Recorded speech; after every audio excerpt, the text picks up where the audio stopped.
Be handy if you did. Welcome to Mount Gambier for the coverage of the Matthews Petroleum Mount Gambier Gold Cup, Paul. And we do have a vacant seat next to us that's going to get filled throughout the night by a range of guests, and Daniel Laird will be joining us before the first race. But first of all, do you want to have a look through the Mount Gambier Stuckey Electrical Pace? I can, Tobes. I've got it over there for you if you like. We can actually even throw that up for the punters at home if you'd like to make it a little bit easier. They're going to have to get used to my noggin going forward, mate, but we might be able to work that out as we go forward later on. But it'll be fine. We'll work it. Our tables are a little bit far back. But from the top, we have got Scrawl for Scotty Pascoe, who is going to come up a bit later on at the $51.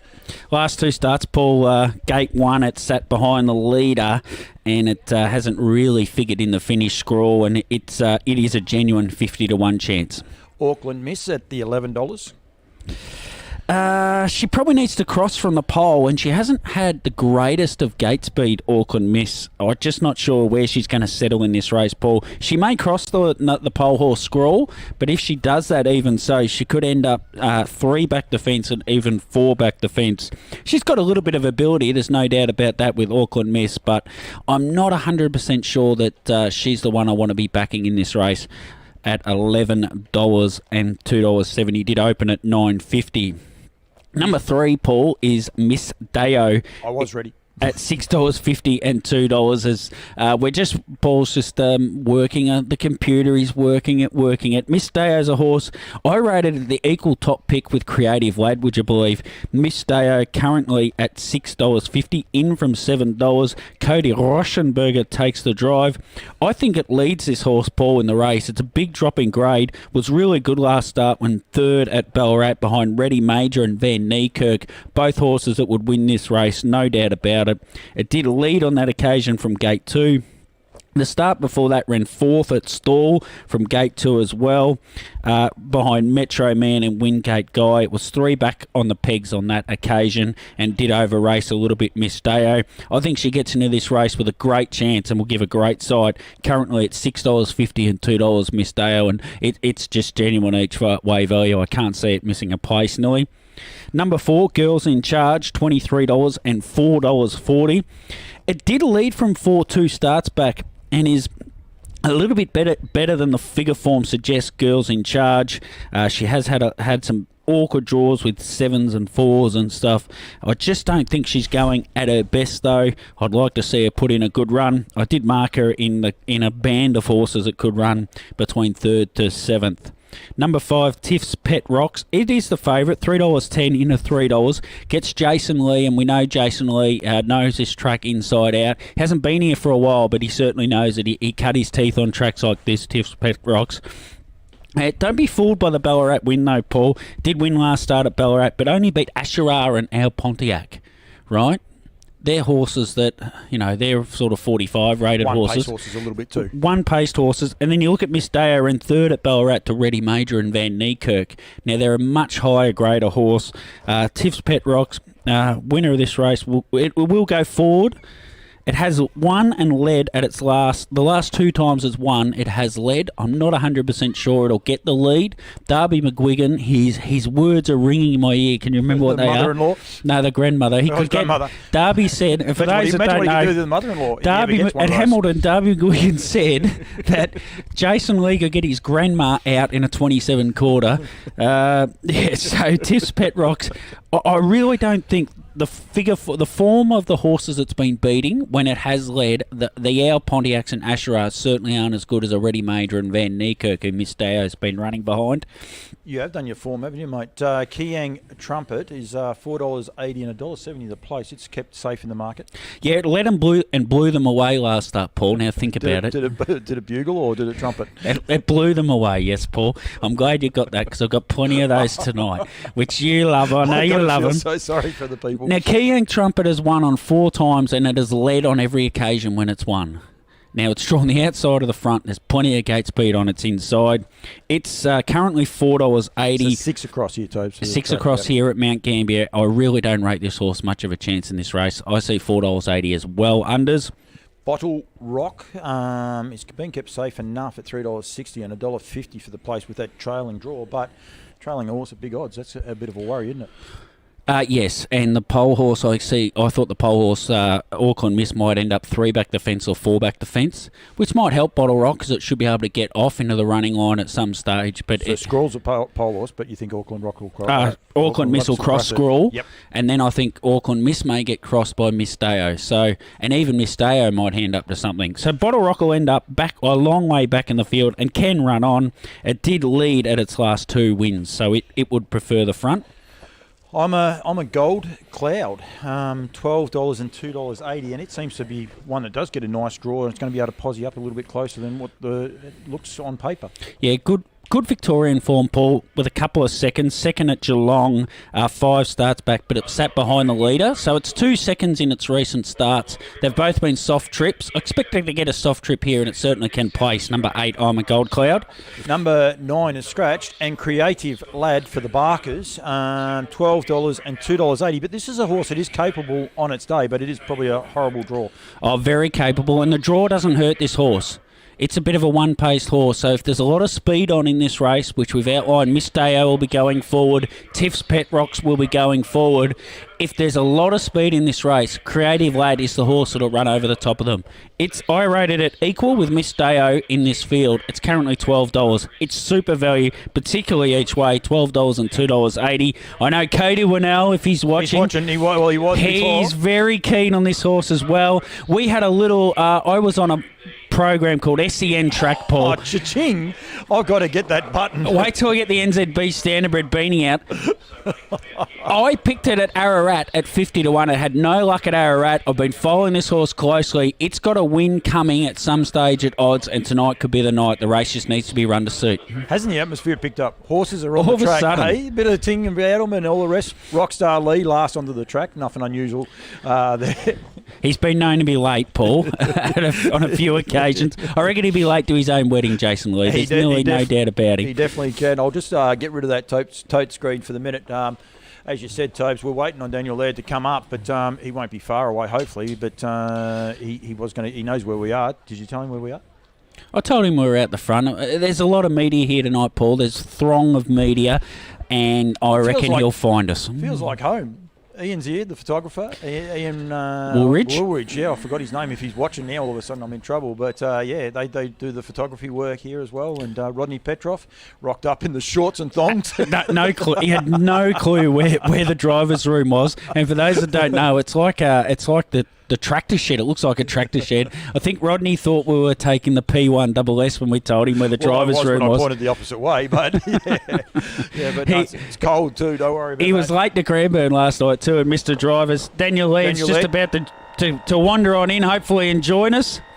As Paul, we're all good. Daniel's welcome to. This is the first time we've had a crack at this, Paul and I. So you're a test run for us as well. So welcome to the coverage, Daniel, and. How's Miss Deo looking for this race? I think she's a great chance, and value at the moment she is, as I move my $6.50 and $2. This is on, isn't it? Yep. Yeah. So we're looking at. You can look anywhere you look at. You can gaze into my eyes too if you want. No, thanks, Toby and Paul. It's a bit of fun. Missy, a little bit tricky. We are going to try and get past the 1 and 2. That will be the plan, and go from there. Whether we try and lead but I think there's going to be probably a bit of speed with Jason Lee's horse, I think, out wide.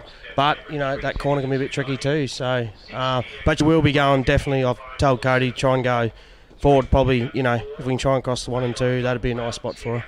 Watching from home, when you watch Mount Gambier racing from home, you get the impression it's a very tight track.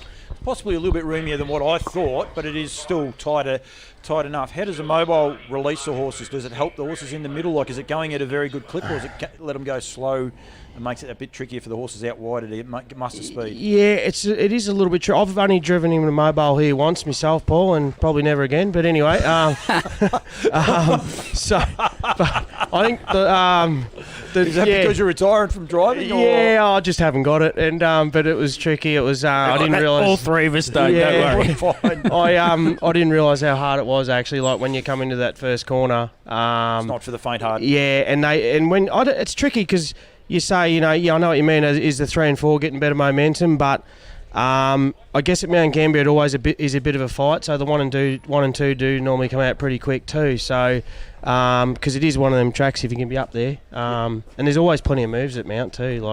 It's good racing. It is. It's on like Donkey Kong really. We went to Menangle a few years ago, and I said a couple of guys up there. I said, "You want to watch an RR at Mount Gambier?" You know. Yeah. And one of them said, "Really?" I said, "No, watch it. It is good racing." So. Have you been to Mildura? You ever been to Mildura? Yeah, I was actually born up at Mildura. I was born at Cardross. So how does it compare with Mildura? Sort of similar, yeah. And moves. There's the moves as well. Mildura is competitive racing throughout the run. So yeah. If you're here tonight for the after party, you'll see some more moves as well that'll be a little bit different to what I think he's talking about, Paul. But there will be a little bit of movement going on the dance floor, maybe.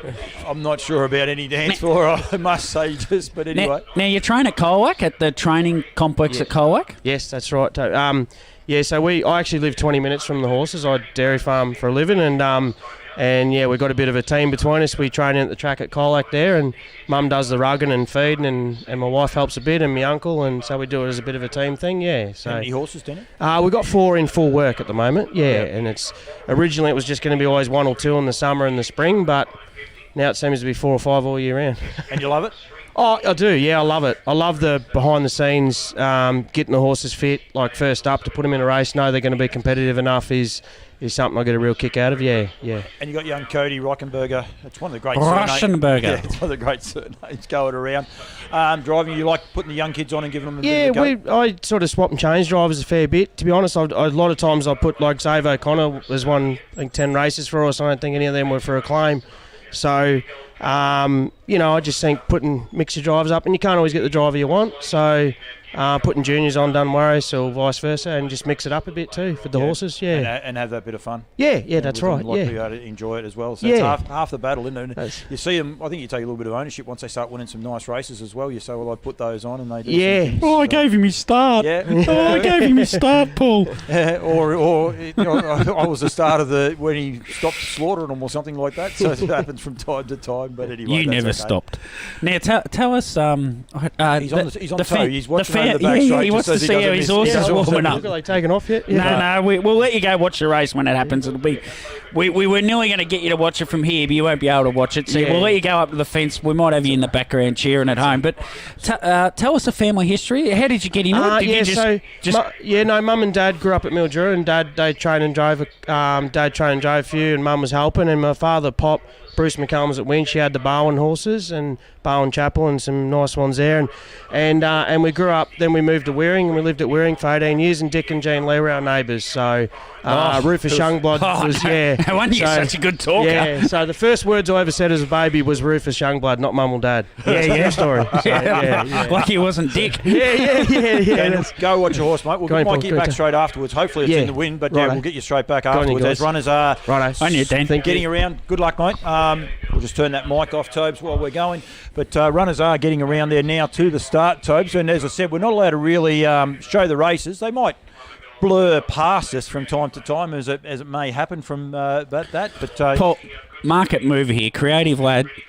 Open for 51 earlier, into 12s, into $6 as they're about to jump behind us. The McKinnon move it has jumped at $6, so they can't tell us we're not having some influence here, because it has come in halved its price. It's a 12 as they go into the first quarter here. Miss Deo has kicked through on the inside. And it's holding out Jason Lee too, and it is holding Jason Lee, and I would say that's Donkey Kong. That is at Donkey the moment. Kong. That is Donkey Kong, as Daniel said. Daniel's standing there looking pretty comfortable over all this at the minute, isn't he? He's enjoying his arms across. That's got to be a good sign from the trainer, doesn't it? Where's Creative Lad? She's got the black with the orange diamond. 3 deep, making a move 3 deep. No, it's not. It's in the teal colours. She's in the teal colours. So that's one for the punters at home. They can actually catch her out a little bit. That's for sure. How good a Team Teal gone? They're fair income. Yeah. I reckon we get the blokes to wear them next year so it doesn't cost the industry so much. What about the boys might be able to win a race then?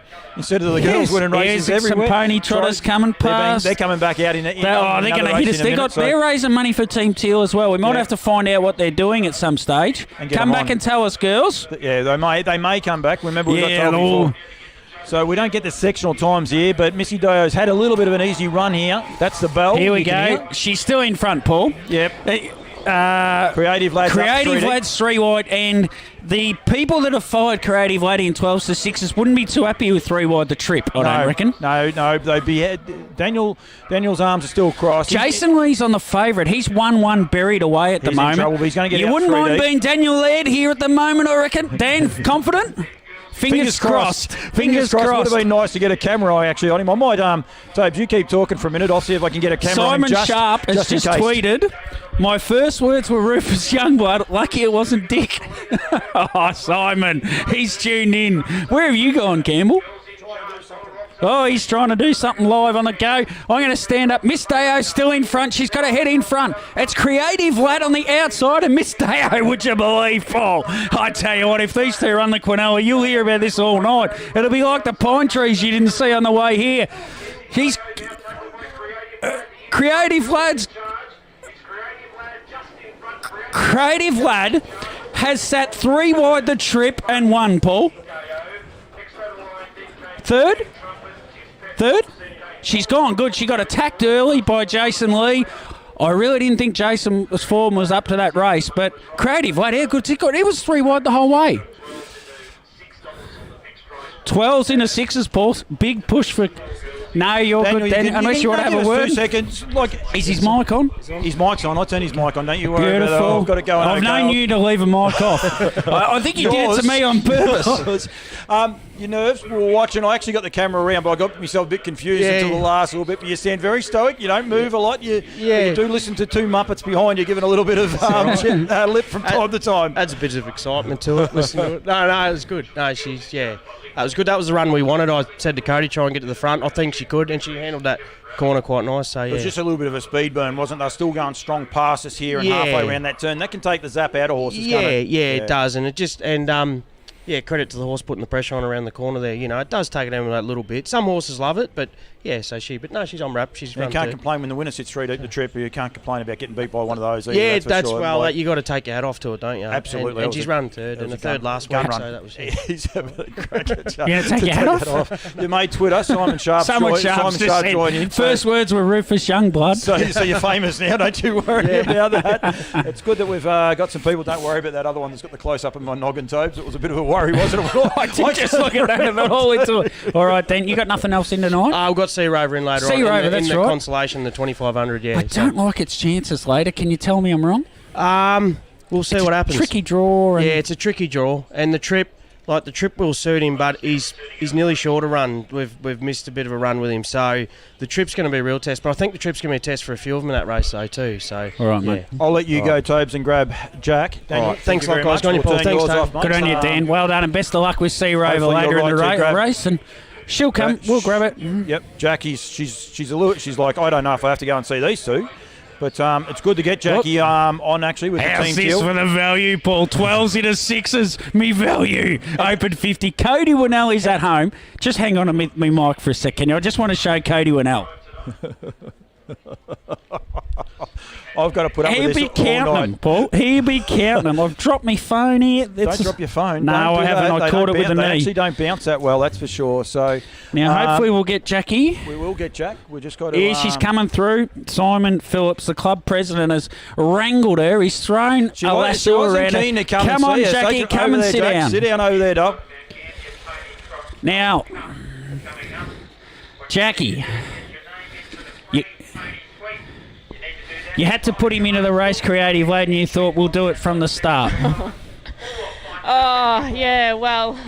had to do it tough, didn't he? I thought if I just punched through at the start and waited for him to settle, I'd be able to work up there, but a few of the other drivers had different ideas and left me planted, so over the short, it's pretty hard to make ground on this track, so you've got to be up there, and he certainly went a lot bigger than I expected him to, and thank God he got the job done. He has been going pretty well, though, this horse, and he opened like $51, which was ridiculous. Cody Winnell found him. I thought he was my value of the night. I've been plugging him all day.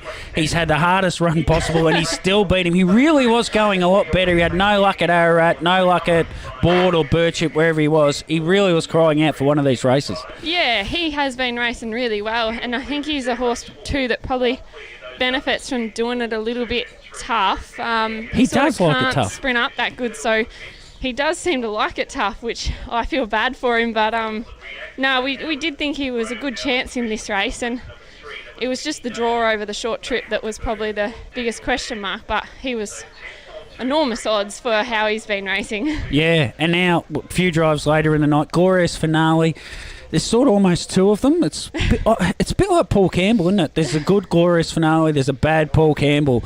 Now, how's he looking tonight? Is he showing you something at home that he's gone back to that front running form that we loved early last year? Look, he's a very frustrating horse. He's still working as good as ever, but his trotting has been letting him down. Yep. I think tonight it will benefit him chasing. He seems to be just getting into trouble a bit when he's in the field. He likes to be in front. Obviously, that's not going to happen off 40, but... Well, don't know about that, because the front three have all got a history of galloping. Well, so do we. So it's a bit of a mix, but I think the long distance, the big handicaps, I think that will help him. But as you said, it depends which horse turns up. So his form reads hot, cold, but he always is consistent in his track work, so you can't see a change. He's hard to shoe, so that does come into it a lot. But he likes the little tracks better, so he always sort of usually goes better on little tracks. And this is a little track, so hopefully he brings his best foot tonight. Another horse that ran third in the Vic Oaks heat and then ran 8th or 9th in the final from memory, you'll know off the top of your head. But this time back just hasn't quite seemed the same. Good Faith, who's in the Cup, drawn barrier 6, which is again a very tricky draw. Yeah, again, not blessed with the draw. It's a handy field. There's a lot of good horses in this race and there's a lot of chances, and I think the start's pretty important. I don't know what's going to happen, but she's working well. She's needed a few runs to get back to her top. She's pretty lazy in her track work, so she doesn't really put in what she does on race day. So I think she has needed a few runs, and she should be just starting to come up now. But again, luck is going to play a huge part in it, because who knows what's going to happen after the start. Now, being a harness participant in particular, something you'll know very little about is Sunshine in Paradise, I'd imagine, because you work 400 or 500 days a year, I reckon you would work. So do you know much about Sunshine in Paradise, or will you be talking to the trainer, Barry Finnis, later? I'll be talking to Barry. I've probably driven it a few times early on in its education. But, I think Barry will probably give me the best idea of what he thinks. And obviously, having the other horse as well in the race, that's probably going to be the better one out of the two. But, hopefully it'll go well. And in the last, the horse you will know a bit about, Morgan Art, who gets a very winnable race the last race. Yeah, he's another horse that probably should have won a race already. And partly his bad manners and a bit of unlucky situations in racing have meant that he still hasn't won a race, but he gets his chance if everything goes his way. He's not really the easiest horse to drive. He hangs in and he hangs out, and he's a bit all over the place, but if he runs a good race, he should be nearly winning this one. Yeah. All right, Jackie. Well done. Congratulations. You've probably got a million things you've got to do, but thanks for the chat, and hopefully we'll see you later in the night. Thank you. Another win for Team TL2, Paul. They're absolutely flying, the girls, and I know we can crow, right? I was on SEN track last week. Am I looking at that one, am I? I was on SEN track last week with Jason Bonington. I had 2 tips for the night. They both won. We've gone with a value play creative lad. It's been backed in from 12s to 6s.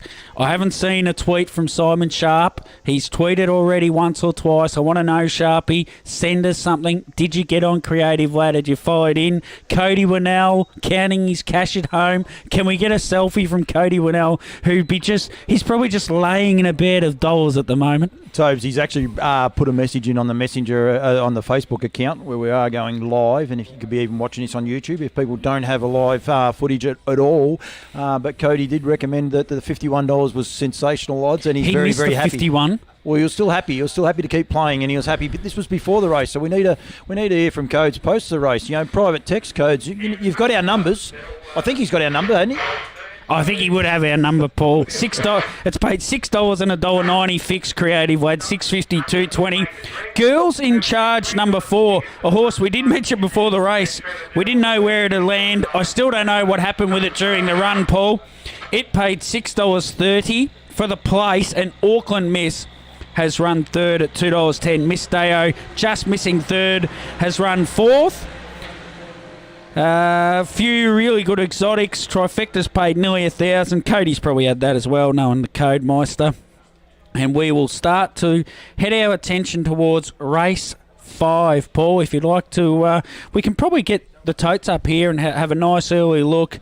We've got the runs on the board. The punters at home have all followed us in on Creative Wade. They might have had a bit on Miss Deo as well, but they'll be rubbing their hands together as we look towards this race. I was very, very keen on number 4, Exalted Figure. I think it is the best bet in this race, clearly. Come up for air for 1 minute, mate, and give you a brief. A voice of breather, because we're going to be going all night. Bayside Victory at $10 and $2.30. It's a good feeling at $18 into $3.30 the place. Majestic Reactor, $6 and $1.80 the place. Exalted Figure, Tobes just said then how keen he is on it, $2.15 and $1.22 the place, which is great value to the rock star Jason Lee. Tish, what do we call this one? Tishy Celine, I suppose. We'll go with $6. Tizza Celine. Tizza Celine, okay. Tizza Selena. Selena, $6.50 at $1.85. Rock and Roll Cruiser, Cody Rockenberger and Paddy Lee at $4.60 and $1.60. Seal the Destiny, Jason Finesse, $7.50 and $2. And City Siren, $51 out to $7, Tobes. So a little bit of value there for a few of these horses, that's for sure. I'm going to get back into the picture for you now, mate, and give you a little bit of a chop out for 1 second. We're changing around. We have had a message come through from the great man Cody Winnell. He must be watching. He'd have Trot's Vision going. He'd have us going as well, Paul. And it says, extremely chuffed for the horse, the stable, Jackie, and perhaps the wallet, gents. Loving the coverage. Well done from Codes. And Cody is a Hamilton person, born and bred. And he'd be very happy. He'd know the Barkers very well. So, and also there's a little mention there for a bloke called Chris Walsh, who I know is a big part of this horse too. So he'd be very happy as well, Paul. Now, just gives a good push to how the track's going to actually play on the day, doesn't it? In a way, because sit 3 deep the trip, and Jackie drove it a treat, but to be able to do that was key. Yeah, it was. What happens a lot on these little tracks? Everyone goes in. You've got to lead to win. So then everyone tries to lead, and early on in the night, the winners seem to come from the back because people have gone too hard to get the lead. Does that make sense? Yep. And then it can flick back the other way. So I did think that they'd go pretty hard here, and I think Tiff's Pet Rocks was definitely unders on the win, and we just got to when we've tipped the first roughie at $12, Paul, guilty. Isn't it a bit of a funny thing? Cup. You put cup at anything, even a cup meeting, people just want to win. We spoke to Sam Pascoe down there before, and she's trying to win her first. Never been in a cup. Yeah, she's never been in a cup, so she's already up and about. So she's coming here that little bit excited. Other people come and they're that bit excited as well, and they're keen to get up and do it, aren't they? They are, Paul. It's when it's a cup night, even if the races are worth less than a normal race, you still want to win them for more reason, because there's a big crowd here and there's a bit of excitement, I suppose. And they get to come off the track and they chat to a couple of superstars like us. Well, I didn't chat to Jack. I left you with it because, it's a bit of a tricky situation, but we're driving cameras and audio. You are busy. We're doing a few things, but we'll get it. We'll have a little bit of fun with it as we go, Tobes. We're 13 minutes away here, Paul, so we might won't be far off coming out in the track. That's for sure. We might go through an early look at what I thought in this race. How would you like to do that? I can start yourself off. I should have my race book in front of me, but we'll start with Brayside Victory, Tobes, at $10 and $2.30. Gets a great draw. That's one of the advantages. But I suppose when they come out hard, you can get buried a long way back on the pegs, can't you?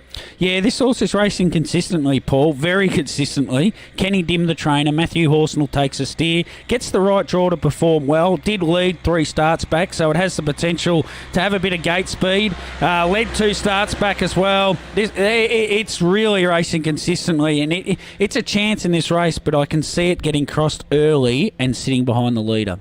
after saying all that. Jeanette Hexel and Timmy McLean combined with It's a Good Feeling. It's $15 and $3.30 the place. Yeah, it was beaten a long way when third at Horsham, where it's probably a little bit off these at its best, Paul. Very good. That's not a good push for that horse there. Majestic Reactor, Graham Howard and Brent Howard. I know we've had a bit of a discussion there. Locals, aren't they? Am I right? Are they locals or from Hamilton? They're locals from Mount Shank. That's sort of how I play golf too, Paul. So Mount Shank is around here somewhere. It's kept very safe in the market. $6, $1.80 the place. Yeah, it's had no luck of recent. So in its forms 3, 1, 8, 5 and 2. The 8 and 5 you may as well put a line through. So if you take them out, its form is 3, 1, 2. It needs to settle somewhere in a good position. It'll be in the running line somewhere, and we've just seen what Creative Led did from 3 wide. It's not without a chance. Majestic Reactor, $6 and $1.80. I'd say that's probably about the right price. Exalted Figure, you're very, very keen on this. Zach Pearson, Jason Lee combined. It is your favourite. $2.15, $1.22 for the drum. So this horse ran third at Ballarat to Doubtless Bay and I Am a Wingate. Doubtless Bay during the week, apparently it's beating 40 Thieves at home. Right? Now, 40 Thieves is a metro free-for-all, genuine metro free-for-all. So to run third on behind a horse like Doubtless Bay and I'm a Wingate, who's flying, the whole Stevens team, those three that he's got, they're all about the same to me. I find them hard to distinguish. Adam Stevens, they're all flying his horses. So this horse went terrific at Ballarat. It was good here 2 starts back. It's just building to a win. I see it crossing this field, and Matthew Horsnell, who works with Jason Lee, I don't think he's going to put his job on the line and try and hold the boss out. I can see it getting to the front, Exalted Figure. It's a $2.15 chance. I originally marked it a lot shorter, but I have had a conversation with Paddy Lee since, and we will get to his runner in a minute. Very, very good. Jason won't sack the horse because the horse's main job is actually cleaning harness. So trust me, he won't be sacking it, and he does an immaculate job. The greatest bandage man known to mankind, apparently. They rave about how good he is at the bandages. I said to him one day, I said, "Horse, I hear you're the best bandage man going around." He said, "Yeah, first I've heard about it." I said, "No, they rave about how good you are at bandaging." So they don't tell him how good he's going at the bandaging, but behind his back, they're spruiking him. Can't give him a lot of raps. Tisa Celine, how did we say we were going to say it? Tisa Selena. Tisa Selena. That's 4. I tell you what, you are Collins Court butchers tonight. You have butchered that 4 times, I reckon. It won't be the last one. Don't worry about that either. Andrew Gray and Kayla Rohorek. Hopefully Kayla can get a winner, or we might be able to try and catch her as well. She's a face that we don't see a lot of from South Australia.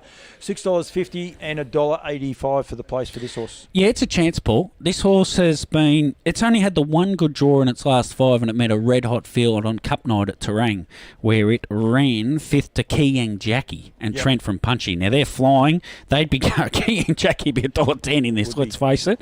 The rest of its form's pretty solid. 2, 5, 2, 3, 5. From bad draws, gate 7, 6, 5 and 7. It does have gate 5 tonight, but it has had some excuses lately. It's going well, Tisa Selena, and it's definitely a chance of winning this race, and it's certainly in the multiples. Interested in what you're going to say about runner number 6, Rock and Roll Cruiser for Paddy Lee and Cody Rochenberger. I can do whatever I like. Collins Court butchers are going to get a lot. Every time you butcher one, I'm going to mention Collins Court. I don't even know who. They're paying me tonight, Paul. Oh, are they? Yeah.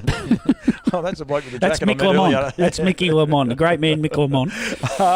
This horse as your second favourite, $4.60 and $1.60 for the place. Yeah, so Paddy Lee's taken this horse over from Jason Camilleri. There's a little bit of backwards and forwards there. I think Camo works for him with some pre-trainers, and it's done well down at Gilby. Paddy thinks it's probably 20 metres better than it was going on its form at home, and it'd be working with some really nice horses. He did say, however, he's not sure he could beat Jason's horse. Those howevers are never nice. However, he's not sure it can beat Jason Lee's horse. I can see Cody going forward at the start. I can see Exalted Figure leading. I think Rock and Roll Cruiser will sit outside it and run a really good race. I can't see it beating Exalted Figure, but they're the two for me. Rock and Roll Cruiser, $4.60, $1.60. Exalted Figure, $2.15. I'd be backing Exalted Figure on those odds. Very, very good. Number 7 is a scratching. Number 8 for the finishers, Barry and Jason. Seal the Destiny, $7.50 and $2.60, Tobes. Yeah, needs the pole to hold the front, Paul. Otherwise, it's in a lot of trouble. Otherwise, it's 3 the fence and it can't win. It does go well, and Barry and Jason always get a winner here cup night. So at some stage tonight, I reckon we will be talking to Jason Finnis. I'm not sure it'll be this one, though. I'm always wrapped in how they present their horses. One thing about it, you know they're fit because they present them looking very fit, very clean and polished as they go along, that's for sure. City Siren. Are you trying to hurry me up, are you? No, you butchered it earlier, Collins Court. Won't let up, will you? David Millard takes the reins and is the trainer, and this horse is huge odds, $71 out to, and $9 for the place. Look, it was racing tough and it was racing well at Globe Derby. It's come back to David Millard and it's had 20 starts for David without a placing here at Mount Gambier. I think it might be just getting fit to head back to Globe Derby. Very, very good. Who's our next Wasn't guest? a strong push. Zach Pearson hasn't lobbed. We could grab Richard Matthews over here. Do you know Richard? Just No, there I in the don't, black but jumper. You want to go grab him? I can go and ask. He's the sponsor of the Matthews Petroleum Gold Cup. Right. You go see what you can do there. I'll check the fluctuations. Exalted figure. Give me 1 sec. Is into $2.10. 2.15 into 2.10. Hasn't moved a hell of a lot. Steady Rock and Roll Cruiser $4.80. Bayside Victory steady. It's a good feeling. Majestic Reactors steady. They're all pretty steady here. Not a hell of a lot. Richard. Come on, Richard. Pump up Matthews Petroleum. No, we can't get him. He's a great man, Richard. He sponsors Hamilton. He hasn't had enough courage, we'll go with Paul. He hasn't had enough courage. So we've got a few minutes before the start of this race. They're still doing some warm-up. Paul's moving some lights around.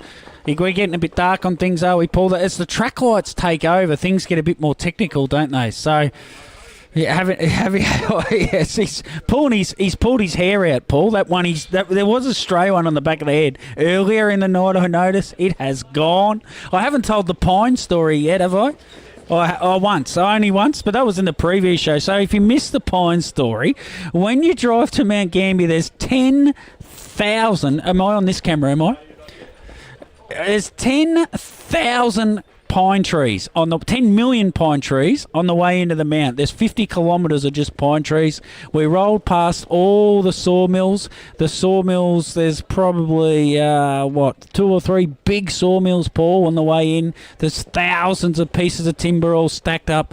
We roll on into the mount and Paul says, I wonder what industry they have down here to get a town like this thriving. Wowee. I nearly drove off the road. The pines. Toes, yes. You are a champion at shelfing me, I must say, mate. There's no worries Shelfing? If I could shelf you, you'd still be on it, trust. How's Rufus Youngblood for Daniel Laird's first words? Wowee. Absolutely, and we've just swapped cameras for the minute, Tobes, and when we get another guest on, I might be able to throw to one of the others, but it's a little bit brighter here now. Well done. The great man Daniel Hibbard, he is joined into. He said, "What? No hat? You can't believe there's no hat." Daniel may have forgot one. True story. And Daniel, just for those at home, I do have the NZB standardbred beanie that'll be coming out later in the night.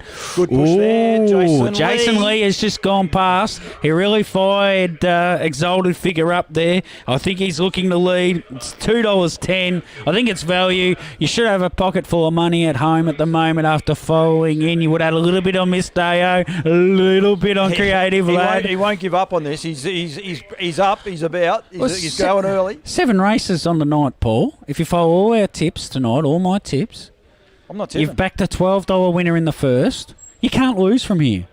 No, technically, you've had $1 each way. You're right. You have $1 each way on the rest. You're away. So go from there. Sharpie and the likes, they'll be happy about that. Sharpie, we haven't heard from Sharpie whether he followed a Creative Lad in or not. He's gone quiet, I think. We did hear from Cody Winnell. Very happy, Cody. With congratulations to all the team. Hey, how good are we going? Now you're name dropping as big as you can, aren't you? I don't think Zach's coming up. No, I get the impression he may have deserted us. Yeah, I haven't seen Zach. So anyway, we're a 2-man team here at the minute, but we might have to leave one ride in silo. I might leave you and see if I can't round someone else up once we get a few of the Stephen Fennell in the helmet over there. Go grab Stephen. We'll have a chat with him. He might have a best for the night, local trainer. See with the big Fennell Racing. You want me to go grab him? You go grab him if you like. Tobes is going to go and get him. I must say, it's a great crowd here tonight. It's good to see some people out and about and having a bit of fun. Jason Lee just going past us now. You'll see him behind me with the camera, but he did give it a good wake up. He can sit here. I'll jump out of here in a sec. I will. I just got to work out a microphone for him. Don't worry, we've got it all sorted, Steve. You sit there, Stevie. You can talk into that one there, mate. It's all good. Now, just the one runner tonight, Tiff's Pet Rocks, you just had in. Has she pulled up, or she got a bit jammed up in the middle? Couldn't get a crack at them? Yeah, she tends to not try as much when she's back in the field a bit. So. She likes to be out in front. We did mention, Paul, that she likes to lead that horse, and we weren't sure she'd get the lead off Miss Deo. And Daniel Laird, we had on beforehand, he did say he was going to try and hold the front. Now, we're wondering why you've got the helmet on. So what Steve's doing tonight, he's grabbing the horses, taking them back to the stabling area so the drivers can come in and chat with us. Yep, that's right. Now, you train from here at the Mount? Yeah, train from here. So, yeah. Working how many? 5 in work at the moment. So, soon to be a couple more, but yeah. You seem to have a wonderful strike rate with your horses. Have you any theory as to why? Nah, not really. Just, I don't know. Just do the hard yards? Do the hard yards and they seem to go all right. And when we say you train from here, there is actually a jog track on the facility here? Yep, it's just out the back there. It's about 444 metres. 444 jog track? Yep. And then you can fast work them on the main track? Yeah. Is that any day of the week? Or any day. They just have cones out from the peg, so, yeah. All right. Well, and any tips, anything you like in tonight? Have you got a tip for the Cup? I reckon the Lee's horse will be pretty hard to Highway beat to from the Heaven. pole. Yeah. I reckon Zach Pearson's horse should go right in this one. Yeah, baby. We're on. We're on it. Exalted Figure. Yeah, it was terrific at Ballarat. Yeah, huge run for him. Did Zach help you for a while there? Yeah. He still helps me now. He still helps you now. So he trains from here as well? Yeah, he's here as well. Oh, so we've got the stable man on. He's just tipped it to us, Paul. He's just tipped it to us. It's into $1.85. They've come for it, Paul. Come for it, yeah. The tote's actually over there, Tobe, so you can see the tote, but they come for it, so that's going to be a good push. What happens if we get the winning driver back here? Are you going to take the horse back, or are you going to jump up here instead and tell him to go back and unyoke it? I'll take the horse back. He's got his role for the night, Paul. He's not like you. He doesn't just say, I'll be on camera and then disappear. Simon Sharp chimed in too, and he just said he's very jealous that he's not here with us having a bit of fun. So I think there's a few people here. Good crowd, isn't it? Yeah. Great crowd. Great to have these. Always got a good crowd for the Cup. Yeah, they'd be wrapped in that to the club, I'd say. Yeah, absolutely. It's very, very good. As we say, we're fighting the light a little bit. It is light enough here when we see it, but we'll try and keep it on that camera as often as we can, Tobes, that's for sure, and go from there. Runners are scoring up. Go and watch it. Myself and Tobes, we're going to give our abbreviated broadcast, Tobes, but I'm not going to sit down this time because I've worked one thing out. Standing up here, you can see a lot more than where I was just before, mate. Yeah, well, you're back to it. Yeah, very true. All the best. Good luck, mate. Thanks, Steve, for a fill-in role. He done a great job, didn't he? Thank you very much, mate. We'll just leave that there on the chair. Now, they're scoring up here, Paul. They're about to let him go. I don't think we have to be politically correct on how we go with the camera, but don't turn your backside to it. Really? 101, yeah. Oh, how do I watch the race? I don't know. We've got to. I want to see Exalted Figure get to the lead. Don't pull the cord out. Whatever you do, please do not. I won't pull the cord out. We'll be in all sorts of trouble. And he hasn't led. Cody Rauschenberger has crossed, Paul. Hadn't she informed of getting them out of the gate tonight? Hey, did said. What about Grandma? I reckon she could get her great-grandmother out in 27. Cody Rauschenberger. She's a great young girl, Paul. She works really hard at Lee's. She's getting a few steers now. She worked for Dennis Offer in New South Wales and Queensland. Jay, just go that way a touch, Tobe, because they're all seeing your back, so it's okay. Cody's been at Lee's for probably 9 or 10 months, fitted in really well. I think she's really happy there. She's not worried about getting a sack either, because Jace went to do the retake and she gave him the big no, you're not. Good on her. So she's keen to hold it, and she stacked it back a fair way here, Tobes, actually. She's getting a nice soft lead. Paddy will be very happy with this, I reckon. Paddy on track? No, Paddy only goes to Metro meetings at Melton. I don't mix in the Mount Gambier circles anymore. So we have to get him online. We might have to dial him in and get him on a phone call. I know he'll be listening, I reckon, Paddy, and he'll be swearing at us as we speak. He'll be watching the race. He's probably not listening to the race. That's the bell, Paul. I know. That's the bell. I was thinking there's an audio issue, and then I realised what it is. Jason Finnis is 1-1. He's not without a chance. He was on something with a chance, Paul, in the 1-1. Sealed the destiny. I'd like to be on the leader. She's got it soft enough there. Should be very hard to beat. Team Teal in front, so he'd be pretty keen for those as well. Horse, he's out the back just watching everything unfold. I don't think he's going to upset the boss. There's horses. There's 8 horses in it, Paul. Cody's got a little bit keen now. She's just trying to wake this horse up a little bit. They get in that last turn. It is a tight run, isn't it, that last turn? She's gone in there with a length. She's already got half a length in front now, Tobes. So the old tippy toes are getting to work out here, Tobes. I'm in all sorts. The crowd's a fair way. You might have to get on the camera and show the crowd a bit later, mate. Can't see a thing here. We can't see anything now. We've got to wait for the last 50. Exalted Figure and Rock and Roll Cruiser. We can't see. Exalted Figure. Jason. JP. And he's done it. He's waved the whip too. Hey. JP. We'll have to ask what that's all about when he comes in. This could a bit of me time. There might be a bit more to this. There might be a bit of feeling there. Stephen Fennell didn't mention anything in particular, but I'll tell you what, Paul. We're 2 from 2 on the tips. Hey, how good are we going? I like Cody's. No, you're not getting the front. Don't turn your back to the camera, Topes. I just want to see what's going on, Paul. The action's on the track. I don't know why we got not that we're showing any of that. We can't wait. Well, we can't. Look, unfortunately, we can't due to Sky Channel and the like. So we're just trying something different here for the club and try and get some of the other trainers and that going on. I might try and catch. Who have we got up next? Have you got a list for whom? I'll tell you what, the crowd's that good in the atmosphere. Peter Matthews Petroleum, very good. The sponsor went past, but he doesn't want to chat. He needs some more courage. He wants a convenial before he comes back up. He wants some more courage. Now, very good to have Jason Lee on. He's got a big stack of drives coming, Paul. So it'd be great to have a chat with Jason. Of course, here too, in the Team Teal as well. Well done to them. No, they don't miss here at Mount Gambier. They're up with a program on it all. Exalted Figure came into $1.40. You could have got $2.15. $12. $2.15. That's what happened when you're $12. Everyone's reinvested it and gone back again. Fair dinkum. Very, very good. They're not bad, these lot, I can tell you. So, yeah. We've got a few people chimed in anyway with a few comments, but we've got plenty of people watching on the feed too, which is really good. So Rock and Roll Cruiser has run second, Paul, and Tizza Selena has got up into third, a horse that we gave a little push for as well. His form's been terrific. Is that the Butcher? That's the one you keep butchering. That's the Collins Court Special. Tizza Selena. Majestic Reactor has run fourth. So numbers are 4, 6, 5, 3. 4, 6, 5 and 3. Exalted Figure getting up from Rock and Roll Cruiser. That was, tell you what, we've nearly tipped the trifecta in one. When I say we, I mean, me, but I'll say we because I'm trying to be a little bit modest. I'm going to throw some modesty in at some stage.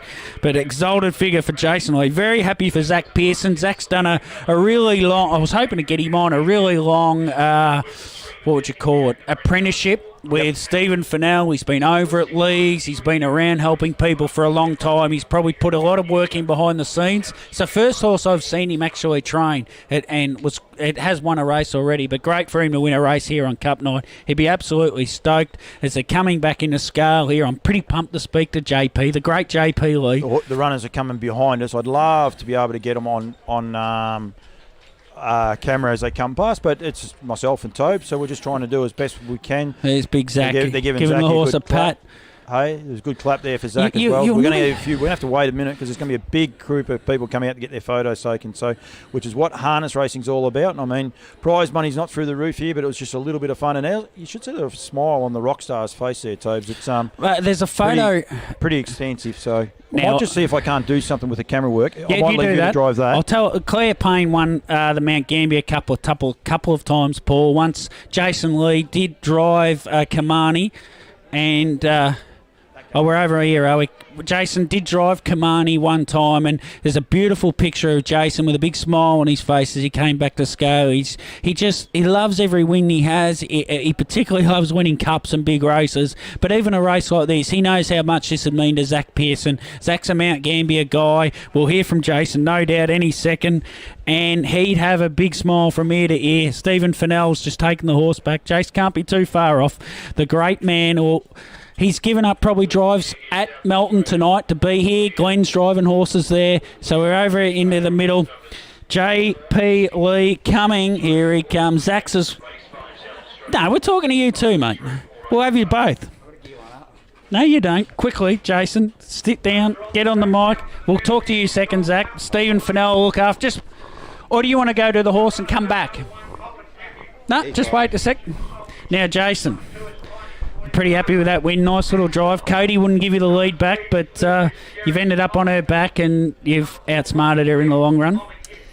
Yeah, I don't know about outsmarted her. She was too quick for us early, but she gave it every chance, and just thankfully Pep had him trained to the minute, and he was ready to go here on Cup night. So it's his first winner as a trainer, and it's good to see a young bloke having a go, and good on him. He's done a great job with this horse.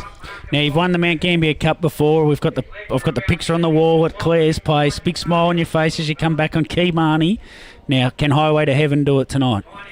Oh yeah, look, he can definitely do it, but you got to put him in the book. So it's a different sort of racing here. So you've got to come equipped. So we'll give it our best, and we'll see how we go. You love it, the racing here? I do, Paulie. Yeah, look, it's something everyone I reckon should come and do at least once. And I probably got a bit excited there. I could hear Pep from about halfway up the straight, and all the owners. So give him a wave of the whip, but the crowd... We didn't notice. The crowd are right on top here, and it's just a great night out. Nana used to love coming here, and she was the one that first brought us here, and even Mum, she doesn't like coming here because it's such a tight track, but then when she gets here, she says the atmosphere is second to none. So maternal-wise, she doesn't like it, but atmosphere-wise, she absolutely loves it. Yeah, definitely. It's it's tight, tough racing, so probably more chances for things to go wrong, but it's great racing to watch as a spectacle. Just before Tobes asks you the next question, Cody gave you the no, you're not getting the lead. You must love that about a young person that's still trying to find a way in the industry. Like, she was determined to hold the front, trained by a stable runner, and you went out and she gave you the no, you're not getting the front. Probably a bit frustrating, but also the fact that she backs herself to do it. That must be a nice push from the stable. Yeah, definitely. She's been driving really good, Cody, and probably starting to get some more opportunities. And yeah, once you go out there, doesn't matter if it's a stable runner or it's next door neighbour or whoever. It's every man for himself. So don't expect anything less. And you got to earn them. So it was all good. Very good. And she can also get them out of the gate. We keep getting told by Darby McGuigan how good you are. She's crossed you twice tonight already. There's only been 2 races. He mentioned his own grandma earlier, Jace. Darby McGuigan said at Hamilton that you could get his grandma out of the gate in the 27 quarter. So we need to tee that up at Melton one night, I reckon. Get Darby's grandma in the car.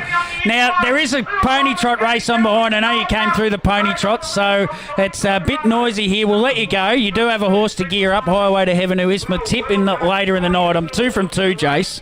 2 from 2. Got the first winner at 12. I've got you at 2.15, and I've tipped Highway to Heaven, so don't let me down. Right, I'll do my best. Thanks, boys. Yeah, Zach, come on in, Zach. Yeah, good to see you here too. Thanks. No, all good, thanks, mate. Jace. Thanks for joining us, and hopefully we'll see you again later on, Rockstar. It's all good, Cheers. mate. Thank you. Now, Zach, great to have you join us, trainer of the horse. I've gone a little bit into your background. I know you've done a fair bit with Stephen Fennell, and you've done a little bit with Lee's. Tell us a bit about your background first. Yeah, I never used to like horses to start off with when I was a kid, and Mum and Dad used to come out here, and I used to crack it when I was in the pram and didn't like the horses, and and then all of a sudden I only lived about 2 minutes away from the track, and came over here one day, and Kev Von Duvey was over here, and I got involved through him. Now, this is your first horse that I've seen in your name. I might be wrong. Is he your first horse? He's actually my second horse. Second, yeah. I had one before him, but the other one wasn't really successful, so I got rid of that one, and Jason picked up this one for me, and it's going super. So you've been coming here since you're in a pram, and you've won a race on Cup night. We know it's not the Cup, not yet, not this year, but you must have been pumped. Yeah, they had a good run last start at Ballarat. Jace drove him brilliant.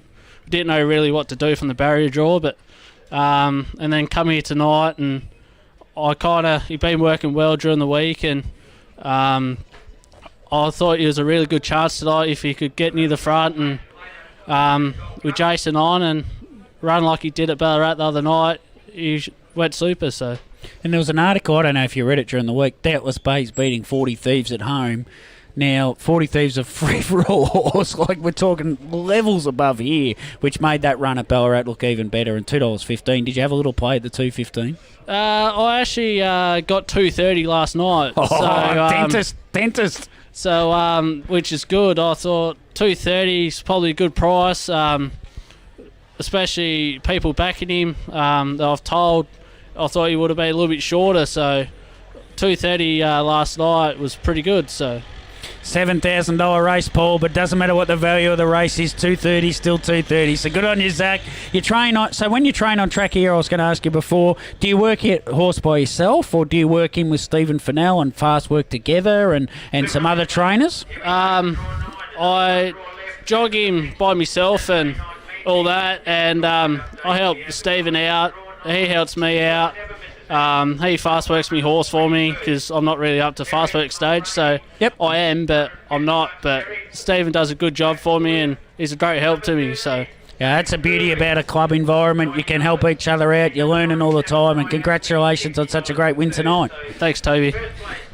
That's Zach Pearson, who's just had his first winner on Mount Gambier Cup night. I think his second winner with his second horse so far.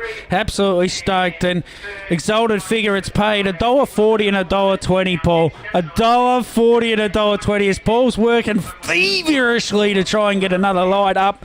Rock and Roll Cruiser has paid $2 for the place, and Tizza Selena $2. Majestic Reactor has run fourth. Numbers 4, 6, 5 and 3. Trifecta, $18.80, so there wasn't a huge bit of value in the trifecta. First four, $55.90. As we're going to get another light put on in the background here. We probably shouldn't talk about what's going on in the background, Paul, but we do anyway. The next race 6 is the Mount Gambier Trotters Cup. We will be joined by Scotty Pascoe before the race, we hope. Scotty does have a very interesting runner in Fairy Tale. Hanover is the light. Fairy Tale Hall, the lights come on. I'm blinded by the light. If Juanita Breen is listening, that one is dedicated to Juanita Breen. She hates it when I sing. In fact, I think most people hate it when I sing, Paul. But Mount Gambier Trotters Cup coming up at 8:29, so we've got 17 minutes till the Trotters Cup. It was interesting talking to Scotty Pascoe earlier. He thinks that number 1 will suit Fairy Tale Hall. I think it's really the only other winning chance. It's $6.220. It's never been around a tight track like this. It's only raced at the Globe Derbies and other bigger tracks. So I'm not sure it'll get around the smaller track, but we will have Scott Pascoe on. So perhaps if you're going to have a bet, don't have a bet yet. Let's hear what Scotty Pascoe has to say. Winebro Wasted is currently $1.90. It's been running terrific, Winebro Wasted. It's still owned by Peter Thompson. He might have leased it over to Ryan Roy Horrick. Rodney Petroff is taking the drive. Be great to sort of grab Ryan Roy Horrick if we see him wander past. Do you know Ryan, Paul? He's got a little bit of the old goatee normally on the chin. He's a good man, Ryan. So if you want to run through the market here, Paul, and I'm going to take a deep breath, please. Chop me out. You want a hand? Chop me out. I've got my man that helps me out with a lot of things. When I say chop me out, we'll go to Collins Court Butchers for some chops. My man that helps me with a lot of things. I just got a text message from him, the lights are now good. So he's happy with that lighting now. So, yeah, it's just a bit trying. It gets a little bit hard from behind. And I'm finding my way with this. But we're getting there. It would be a lot easier if I was just on one side of the camera and I didn't have to do the talking all the time. But you're right. Just chop me out. You have a quick little breather. I can do the tote through my phone. Don't worry about that. I haven't changed. You've got it here. Very, very good. Actually, these are trotters. I actually quite like the trotters. I don't know if I've ever said that to you. Really, Paul? Yeah, I might have a little bit of a soft spot. Had a pure pacing man ring me today on the way across here, and might give him a little bit of a chip about. He laughed only a few years ago that the trotters won't be coming. They're not coming as quick as what they are, and. One, Greg Ryan apparently now is training a trotter, so I'm happy with the movement. Don't you worry about that. And it's going good, the trotters. Speaking of trotters, Paul, I feel a bit cheap, but because Norquay did run fourth tonight. Someone went live on you before the race. Yeah, we missed the race. Lucinda Mack, I almost feel bad about chipping you, but you're having a bit of dramas with Lucinda. You just can't quite get her right again, can you? I've said it once. I said it a few times. She's a chestnut filly. I didn't say red-headed filly. Tara Youngson, enjoy your wedding. I think she got married last night. Yeah, finally. Congratulations to her too. So two near misses for Jack, but finally last night he got hit. COVID and I think I was invited to the first and the second. Some reason I got the chop on the third. I'm not sure. That might have been your comments about her being a fiery redhead. I hadn't thought about that. That might have been what it was. In fact, I actually was at Chris Sinocio's the other day, and I saw the list and your name with a line through it. So something's happened, I'd say, and it might have been the fiery redhead comment. It might have had something to do with it, but well done to them. And we'll have to check a few of the races at Tasmania too, because there's a few Victorian horses racing over there. We might try and go. Including my mum and my brothers, moments like these. Who'll be in at some stage tonight. I have no idea what time it is. We don't even know what time it is in Victoria. Ian Wooldridge. I do. In Victoria, it's 9:15. You know the dogs people have in the backs of cars that nod their heads up and down? Ian Woolridge, he's sitting just out of camera shot. He's got the dog that just wobbles its head side to side. He's just constantly shaking it. I can't believe these two blokes get to bloody talk on tracks. He's still going. He just can't believe it. How is Bengals going? We were talking about Bengals today. He won't come on. You're going good. She's okay, going good. Keeping it close. His cards close to his chest. Don't you worry about that. Claire, if you're sitting back watching this too, he has been sitting down there the entire night. I don't think he's taken one photo, has he? Claire Weston? Yeah. No, Ian hasn't. Ian? He missed the last that one. was your phone. Let you didn't drop mine. Now, I don't think that sounded do you want to run through the market? Okay, I'll run through the market. Fairy Tale Hall for Scotty Pascoe, $6 and $2.20. It is $17 on the $67 on the tote. Don't worry about the tote. Just go $7. It opened at $7 this morning. It's into $6 now. Working with you? Perseverance, $101, open at $126. Scratch me Pat Malone, that's where I'd rather be right at the minute. Show me the Moolah. Did we go through that today? Is that one of the towns we went through? It was close to it, wasn't it? Manure or somewhere like that.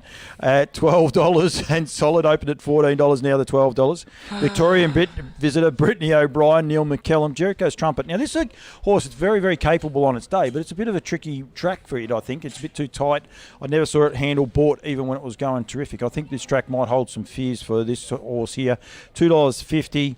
Off the 40 metres. Gloria's Finale, Jackie Barker, already been up once at $9.50 and solid all the way through. And then Wimbo Wasted opened at $2.30 and is now at $1.90 for Rodney Petroff, who we will get on one way or the other, either if he wins or we'll get him to come back and chat to us in between. You and a chop out. One way or another. We could sing all night, couldn't we? Imagine what that would do to the ratings. We're going okay. We've got a few people watching, so it's all good. We've got a different mix of people that are watching the show too, which I really like.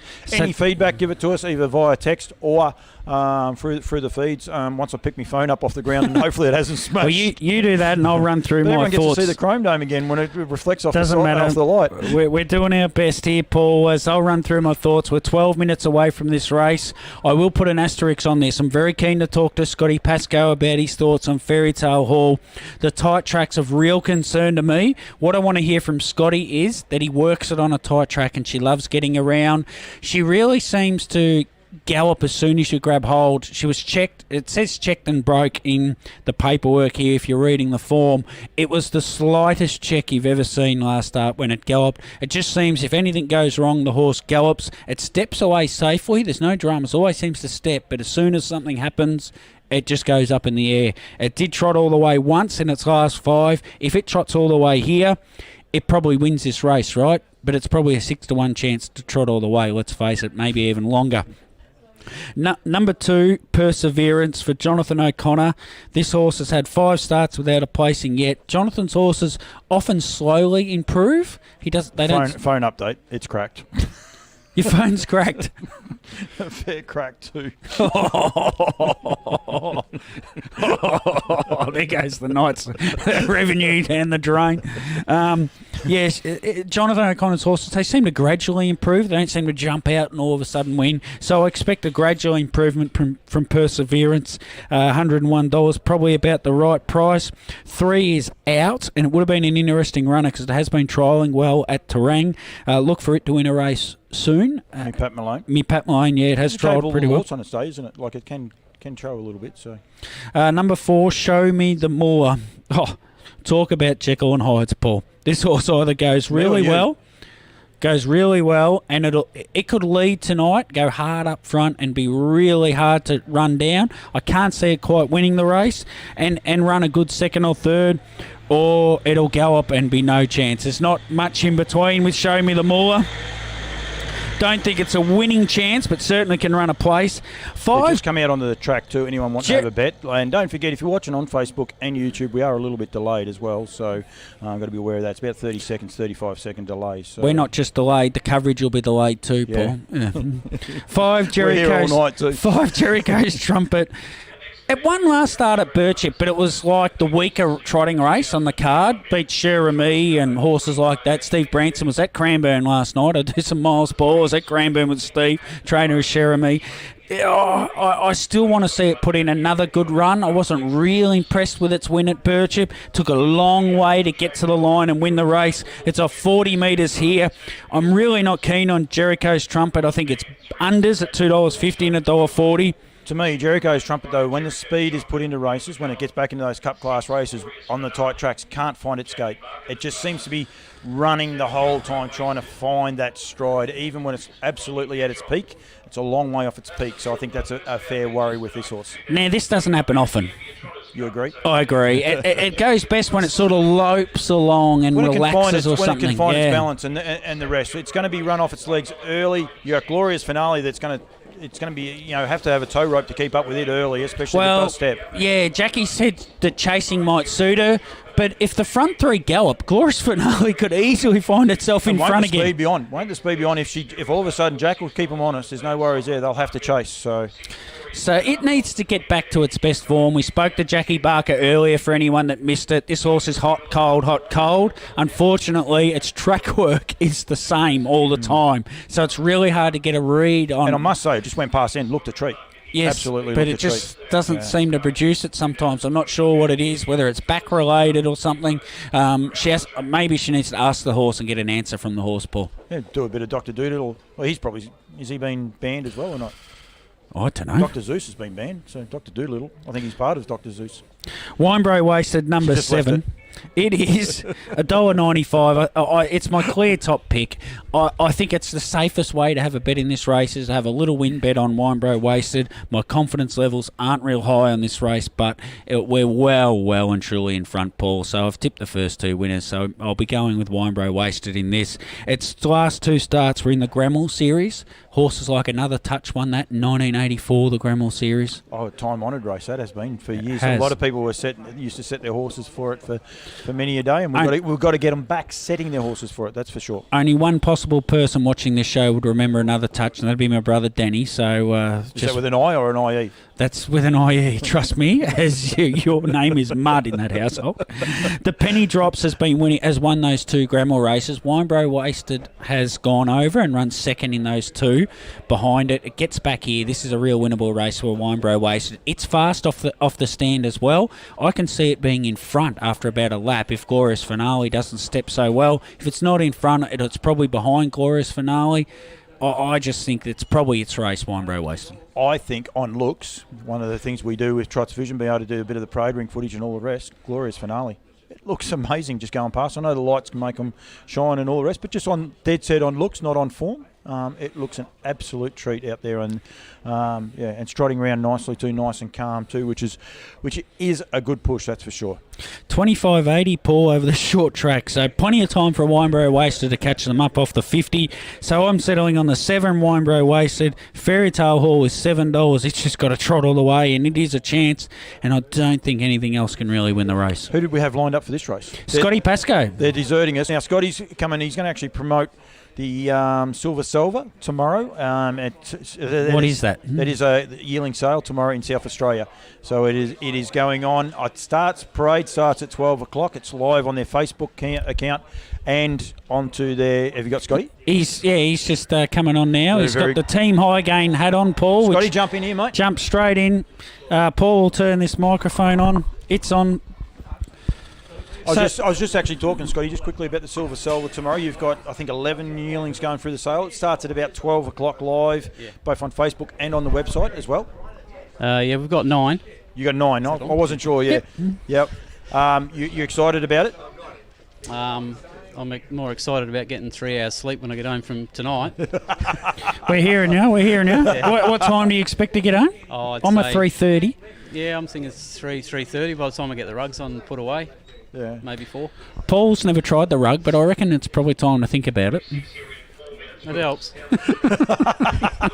Now, before we get too far, If you're going to pick on a ball bloke, make sure he's the only one in there. I want to talk Fairy Tale Hall for a minute. So you're not worried about Gate 1?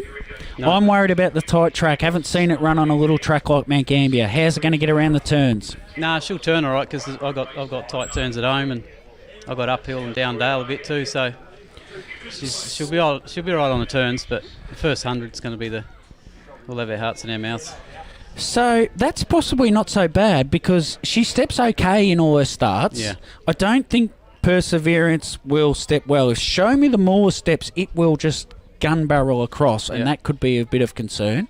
But you've got to step, have nothing in eyesight, and just keep trotting. Correct. Yeah, we like open track, and we like to run.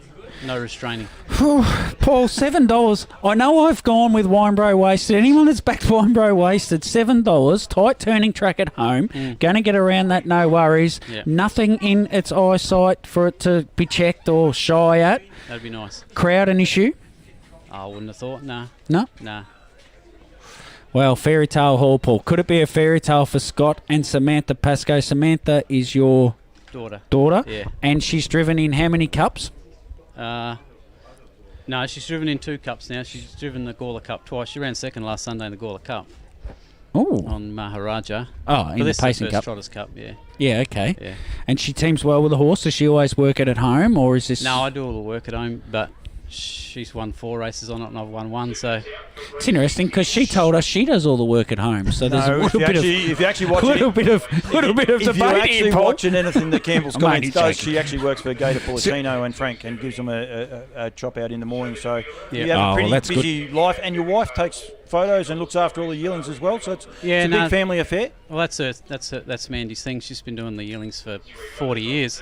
Yep. But I come home because I work away. I do 3 weeks away in the Northern Territory every month, so I come home for a month this time around just to help her get the yearlings ready. In the mines or? No, Indigenous building. Okay. Yeah, so And you enjoy that? pays the bills. Best yearling that's come through in 40 years? Oh, that was a good one, There's wasn't some it? good ones. Yeah.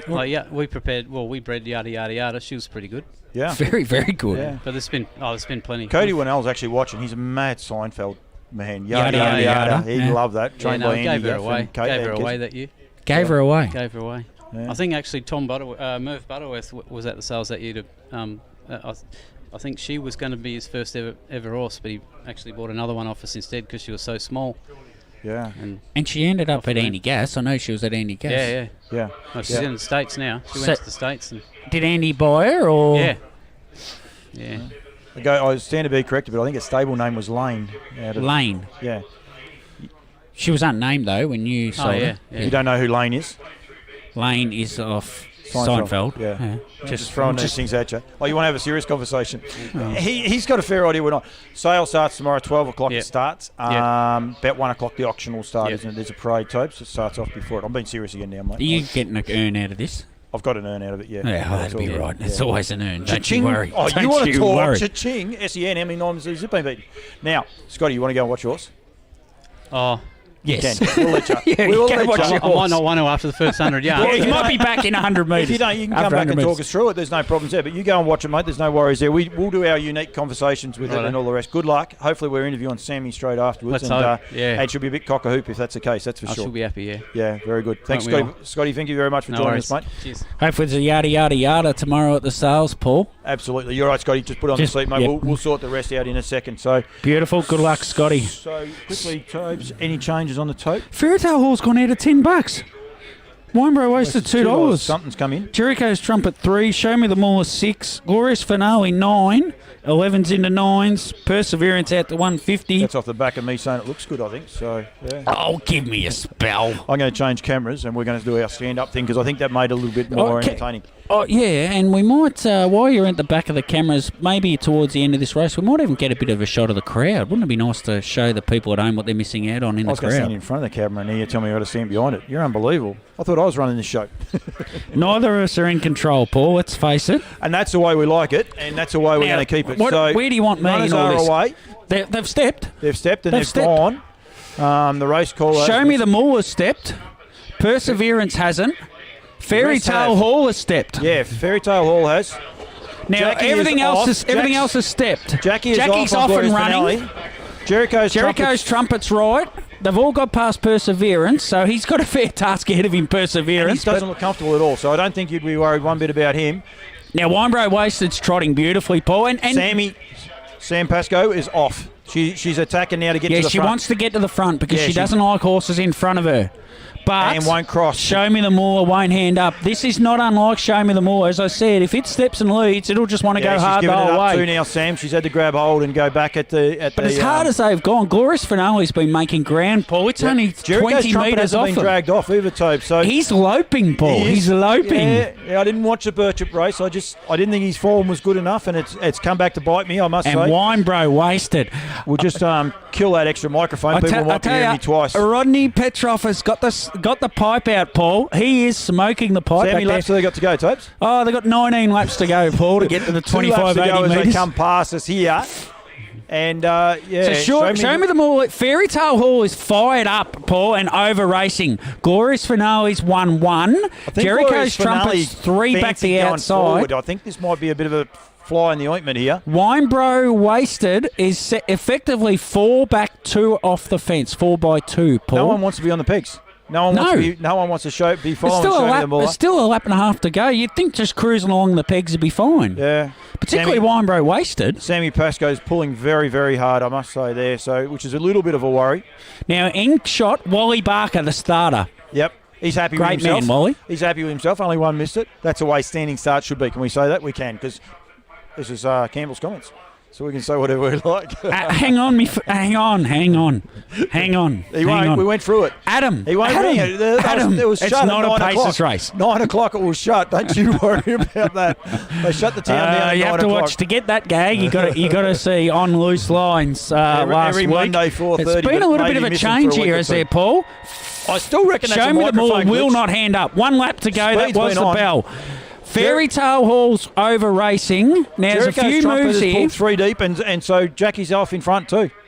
Winebro Waste. Rodney Petrov's in a tricky position, but he'll get a crack at these, and Perseverance is out of the race. He's just going to have to hope. Yeah, you're right. Paul, there 3 is deep. 8 metres across 5 horses. Wouldn't you love to be a race caller here? It is on like Donkey one's Kong. galloped. Who Fairy galloped? Tale Hall has galloped. Galloped. Fairy Tale Hall has So how's galloped. that situated with Rodney? He's still in a tricky position. He Pecker's got him still underneath is. him. Jericho's He's Trumpet gone doesn't back to the appear. fence now, Rodney. This is going to be a brave There move. is. He's sprint lane. He's gone sprint lane. The Matthews Petroleum sprint lane, Paul. There is one, is there?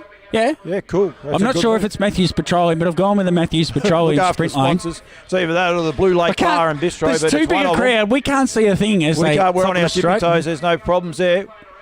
He's gone the sprint lane. Show Me the Moolah still showing a bit of cheek. Show Me the Moolah. It's going to win. Glorious Finale down the outside. Sorry, Topes. Glorious Finale. Wow. Hey, pick on looks. That's what you got to Jackie do. Barker. You have to pick them on looks. Now, Topes, I'm going to leave you in front of the camera for 2 seconds. We'll try and get the crowd. The crowd's dissipating. The crowd pretty quick. disperses We'll see. pretty quick. We'll see how we go. We might be able to get a couple of them. That's all right. We'll get it at some stage, Paul. There's a big crowd here and huge atmosphere out the back. We don't get much of a chance to get out there. There was a lot of people around. There'd be, I don't know, a couple of thousand. They stretch right back, Paul, for 100 metres. It's absolutely fantastic here at the Mount. Make sure if you're not here tonight and you're watching at home, get to the Mount next year. Come and see us. We'll be back, no doubt, next year for sure. We've got the kids are pretty happy about running around in the background. And Jackie Barker has done it again. That's a double for Jackie. She loves this track. She's driven it all her life. She's cut her teeth here, Paul, and she has driven a double for Team Teal. Very great result for Jackie. I didn't think it could win on its form, but we heard from Jackie earlier, you just can't read this horse. It's paid $8.10 and $3.50, Paul. Winebro wasted $1 for the drum. And Jericho's Trumpet, no third dividend. I actually didn't. No, you're right. I didn't actually mind the way, as I said, it warmed up. Like I said, pick of the yard. Sometimes it does pay. Like, I know the horse and it can be a little bit different. But just look to treat. Just a shine on his horse's coat. We're flying, aren't we? Oh, that's 3 from 3. Absolutely. Jericho's Trumpet, I think the Bircher form, like a bit lower grade. Once they get their speed up, just lost that float. You're right, early on was floating, but just seems to struggle a little bit as they get going. Weinbo Wasted was a great run because the ground that they chased so hard and made up. I wonder what time they've run. There's no semaphore board or anything, is there? The time nice. would be interesting. Yeah, if we could have the sectionals. The lead rate will be solid. Yeah, what's if the lead rate? Daniel Hibbard, if he's watching at home, can you text us through the lead rate in the Cup? I've banged on about the lead rate. Daniel? Yeah. I don't even have his number. I went to actually ring him during the week and didn't have his phone number. Who would put that a light post right in front of that camera shot? That's not one of the best camera shots going around, is it? Hey? No. We might fix that up. Hang on, we'll do this, Toby. So Jackie Barker will join us any moment. I know she's going to the presentation, so we're going to have to pad it out for a little bit longer, Paul, before we speak to Jackie. The Mount Gambier Trotters Cup, sponsored by the Bendigo Bank, was it? Can't read that, Topes. Kenny Ever. Trotters Cup. Kenny Ever. Sounds like a show. It's very unusual. It sounds like a Seinfeld reference. I'm going to leave you with it for a sec, but I'm not going to desert you completely. I'll talk, but I'm going to see what I can really? Glorious Finale, an 11-year-old, Paul, pacing bred by Village Jasper out of Glory Girl. Village Jaspers, there's plenty of trotters there, don't you worry about Glory that. Girl was a red coach Glory, so not quite pacing bred. I went a bit early with that, but yeah, she's... last season won the 4 races, really hit form for a period of about 8 starts, ran 4 seconds and 4 wins in good grade. She got out in the markers, and then her form since then, really 8, 12, 14 starts without a placing. So she ran 8 starts for 4 wins, 4 seconds, 14 starts without a placing, and she bounces back tonight for a win. If Glorious Finale's back in form, look out, she's Country Cups bound. Trying situations here, Topes, I must say. Very, very tricky situation. If they would just move a little bit for us, the people will actually flick that screen over there for you so we can actually see. So, yeah, you can see Simon Phillips is up on stage with, I think I call him KP, the great man from here, the MC. He's been MC here, Paul, for 143 years. Takes his job pretty serious. I hadn't noticed. He really loves it, trust me. I hadn't noticed how serious he takes that job, Tobes, I must say. He kept that hidden earlier on in the day, but they're very passionate here, and he's making sure he gives the sponsors a great rap. So, yeah. Actually, the other thing too, 2 wins for the Team Teal, which is a great push as well. Yeah, double for Team Teal. Great stuff for Team Teal. The tally just keeps going up and up and up and up. There's a couple of gents here. You want to come on and have a chat? No, we're just trying to get a tip off you.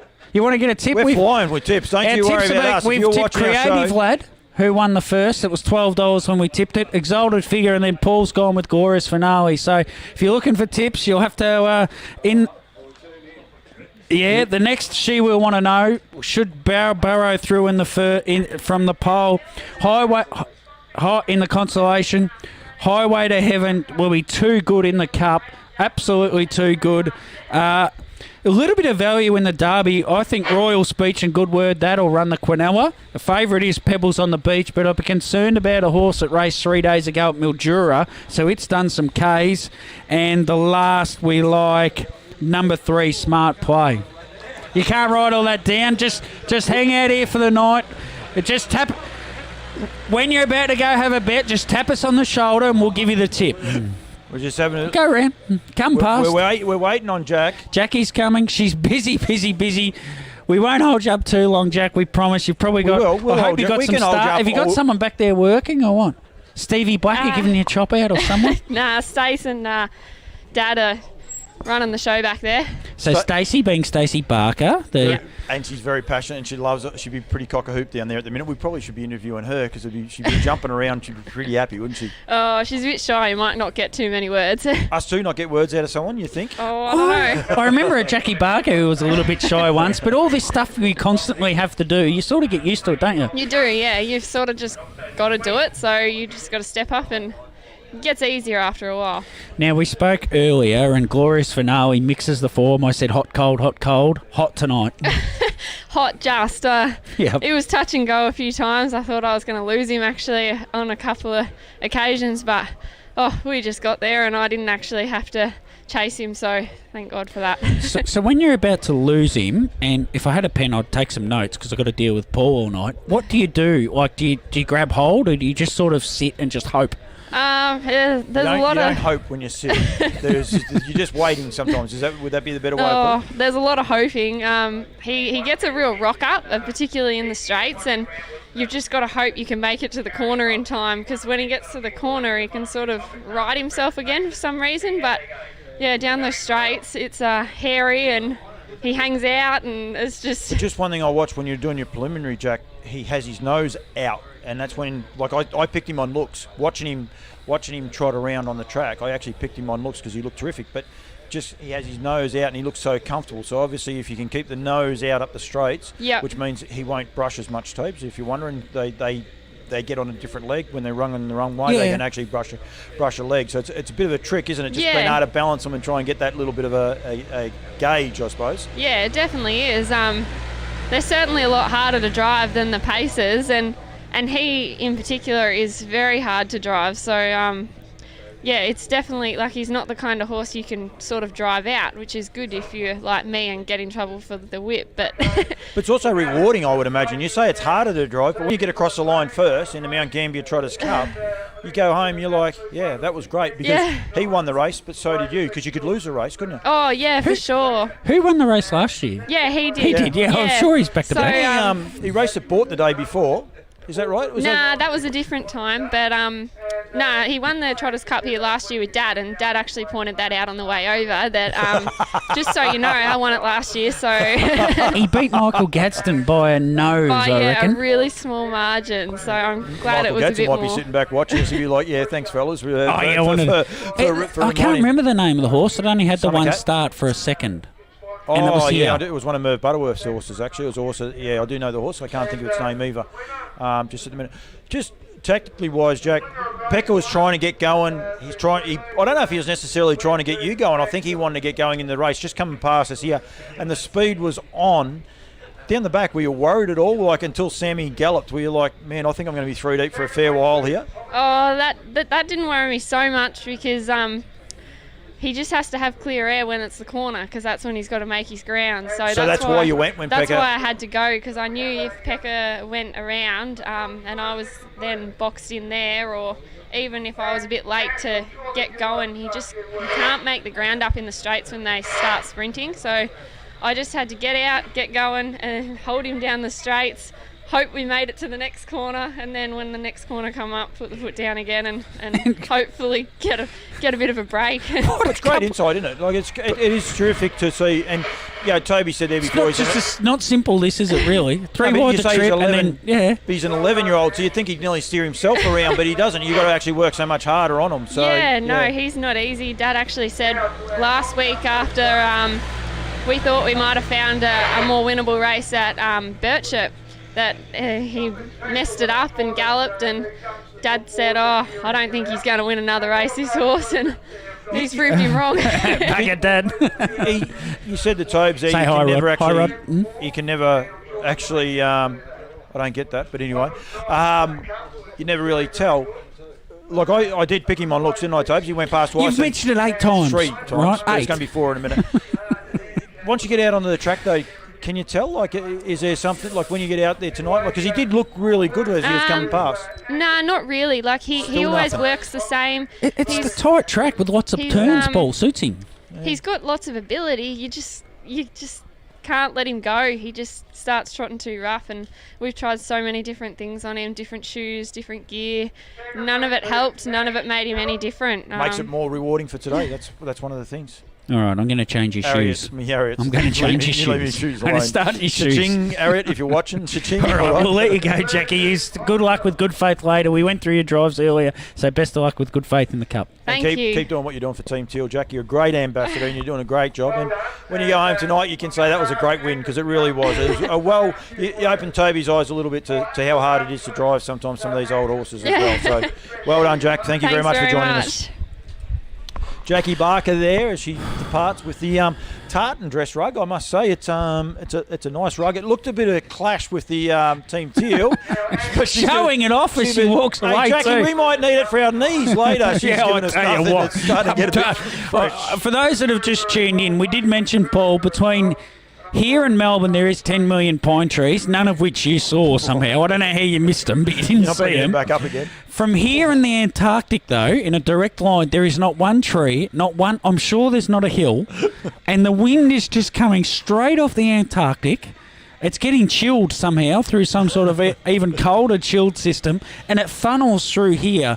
And she's a fresh. She's fresh. I've got the Mount Gambier jumper on, Yeah, but I needed the Mount Gambier sort of wind cheatery sort of thing, I think. That's a Barristock one. Cha-ching. Ka-ching. Another earn from P. Campbell. Not sure if we have heard back from D. Hibbard. We got a funny message before. 10 minutes to the next race, Paul, so we might go through some form here if you want to get the totes up.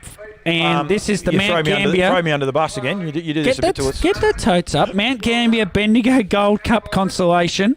It's running 10 minutes 9 minutes now at 8:54. Number 1 is scratched as Paul's working feverishly. Number 2 is She Will Want to Know, and this is my tip for the race. Led and won from the pole here for Kevin Bruff, the great man Bruffy, trained by Rebecca Reese. I think she's the class runner in the field. She probably really should have been in the Cup, but you can't get them all in, Paul. You can't get them all in, and we're not going to ask Beck East about it because they come here all the time. They're here every week, and they would have really liked to have at least a runner in the Cup. She has led from the pole before. She Will Want to Know, $3.80 and $1.45. Overpowering number 2 for the Rye Horrocks, $61 and $8 a place. Big odds there, Tobes.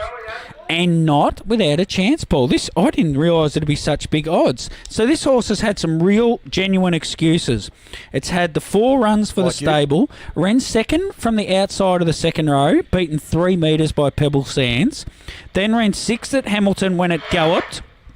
Fifth. That is not my microphone, just for the record. 2 starts back, and then last start 9th when it contacted Sulky. So 2 of its last 4, it's got an excuse, and it ran really well 4 starts back. This horse is not without a chance, and for the ones looking for some real big value on the night, this horse will be a little each-way bet.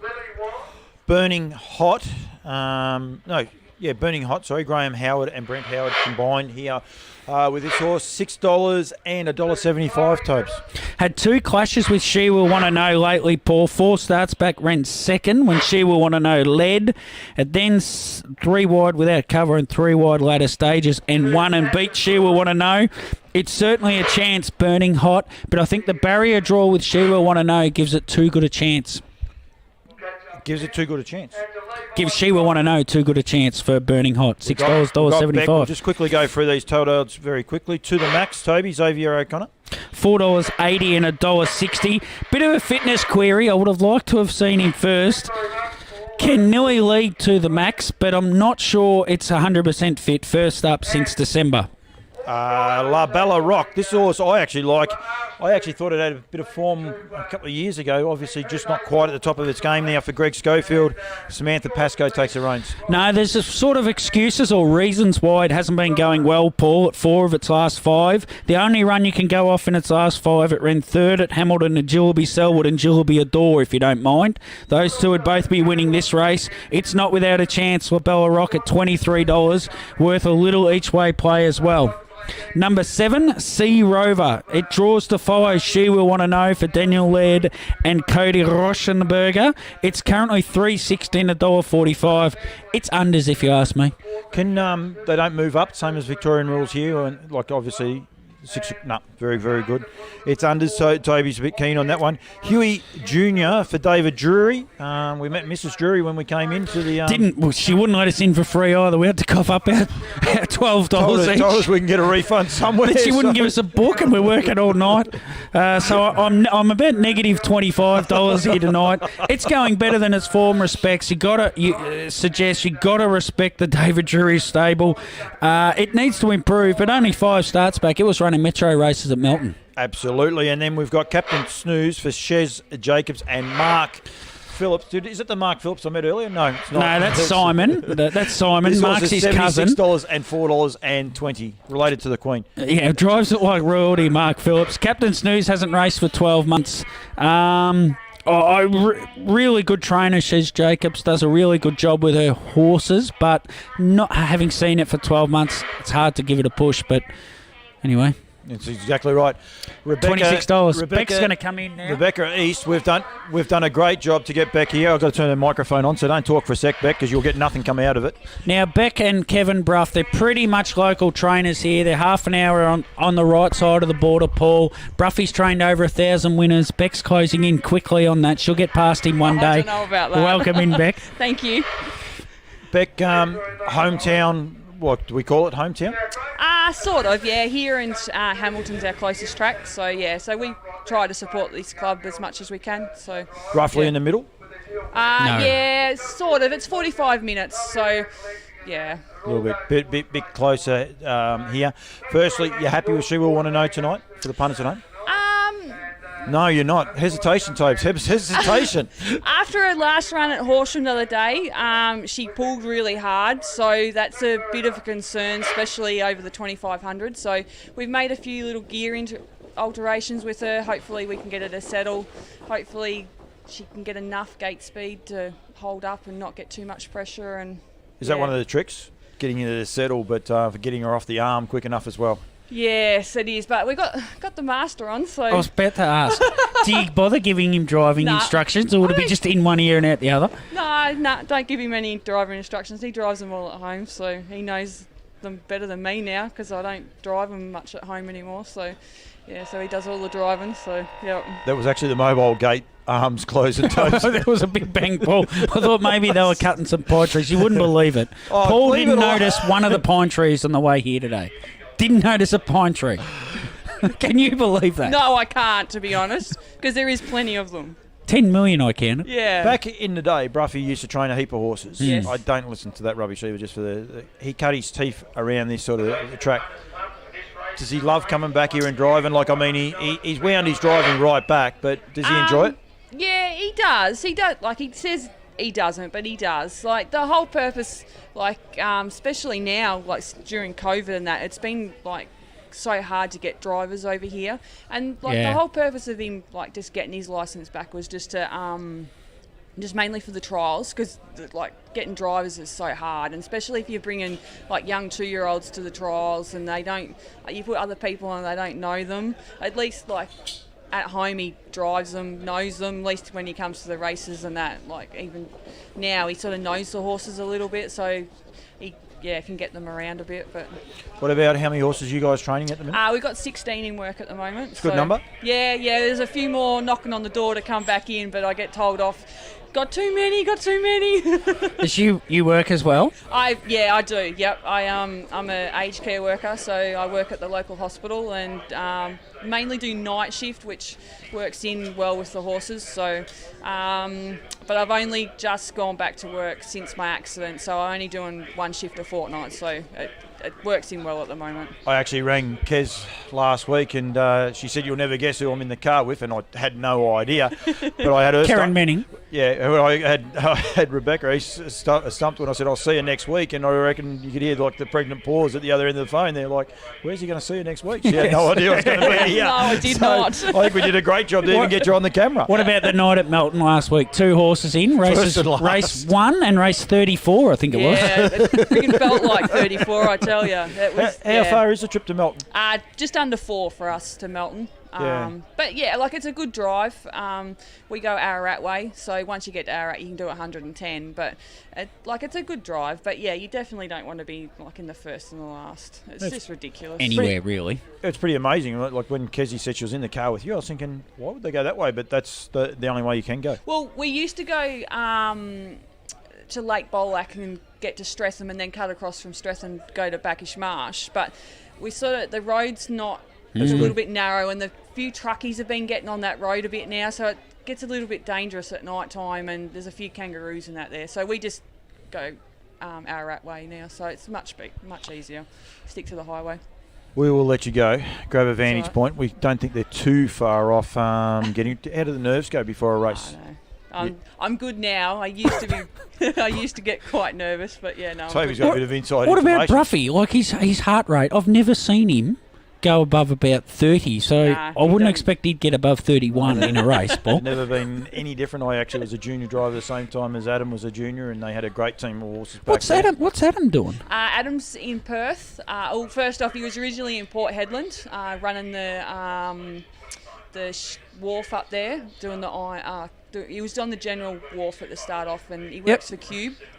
So now he's moved to Perth. I think they've been in Perth about 4 years now. So he runs the trucking side of the business now for Cube. They've gone into the trucks, so they've got like all the logistics and just all the trucks in the mine. So he manages from Geraldton up to Port Hedland with the trucking company. But it's a nightmare. He hates it, but it's good money. Doesn't work a horse or anything like that? No, doesn't want to have anything to do with horse. He keeps telling us, Smart man. What a smart man. It's one of the sad parts about harness racing, though. He's one of the reasons I started Campbell's comments up, is because people like him, we don't want the next ones of those going through, because he was a prestigious talent. Oh, yeah. He was a great driver back in the day. Prestigious. Yeah, he Prodigious. was. That same word, isn't it? Yeah, he was prodigious. Butcher. Colin's called Butcher. Paul struggles with his words. He was a great horseman, Adam. He loved the horses. He is, and he was gone too quickly. He wasn't in the game for long. Yeah, that was the worst part. He had a young family, and just doing the miles and that just really killed him.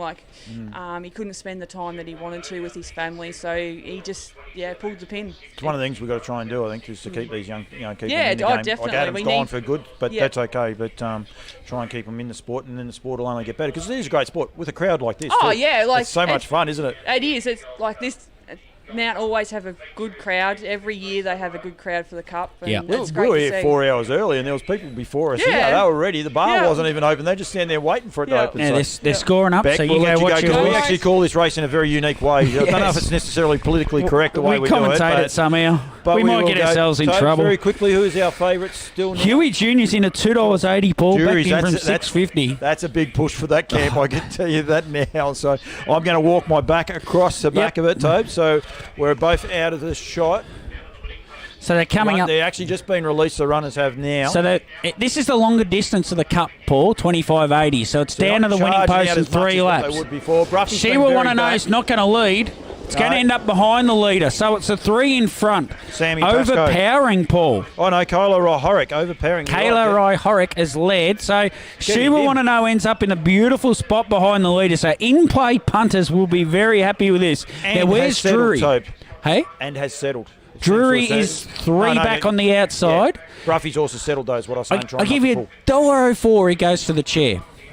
David Drury? No, it's not on. We don't bet, Tobes, remember? We don't do those things. Oh, yeah, Tell you what, we can't bet on whether he goes to the chair. Nice. The lead time is going to be very slow here, Tobes. It's they're walking, mate. Absolutely walking now. Unfortunately for Rebecca East in the camp, Bruffy seems to be leaning back a little bit, and he is not a lean driver. So I'd say she's now picked up the Chewy a little bit somehow. Chewy. I know the saying, but not everyone's in the game. It's on the bit. It's grabbed a hold of the bit, and Kev is trying to settle her. Drury hasn't gone yet. No, they're all Huey up on the steel too. 4 back the outside. Cody Reichenberger's not really... Captain Snooze has gone to sleep last, Paul. Yeah, we'll see Rovers in the def. Not looking to hold anyone out, but solid enough on the reins. Maybe they think they can't get past it, Tobes. I'm not Cody sure. Rauschenberger's done well to get to the chair from inside second row draw, Paul. Well, I think it followed the horse in front of it through, and then it's just left there. They've all just slotted in their positions. So... No, it was inside second row, so it would have started off the back of She Will Want to Know. Yeah, well, okay. Don't know how that happened. We're going good. We're working well here together. She's done well. Yeah, she has done well. Anyway. What about Mark Phillips has put Captain Snooze to sleep, Paul? Last. I know how Chris Finozio is going. Fancy naming a horse after him. Yeah, he ran 4th at Norquay. He had a 2nd with Aliens Exist at Melton. We will actually go through some of the Elderbaron results. Alyssa might have run we're 2nd watching too. This race, remember, we're meant to be doing our unique commentating. Well, we can't see. There's too many people here. There's too many people. Their heads are killing us. They are still going slow, though. There's the bell. Ring-a-ding-ding. Oddest bell. Overpowering. Remember, Paul, this leader was $60 chance, and I rated it a chance. She Will Want to Know, Paul, has dropped out. Yep. She's over-raced again. Yeah, I'd say she's choked down because that happened very quickly in the space of about 200 metres. So Yeah. Huey Jr. has dropped to the marker pegs. It doesn't appear to be in the race either. To the max. Got behind the leader. Xavier O'Connor's pulled the pipe out and having a little smoke of it behind the leader. Cody's gone. They're off. Cody Rauschenberg's gone. David Drury's not happy at all. He's not travelling. Burning Hot is running on into the race, the leader's Paul. run off. This has got ugly. Zave's got up the inside.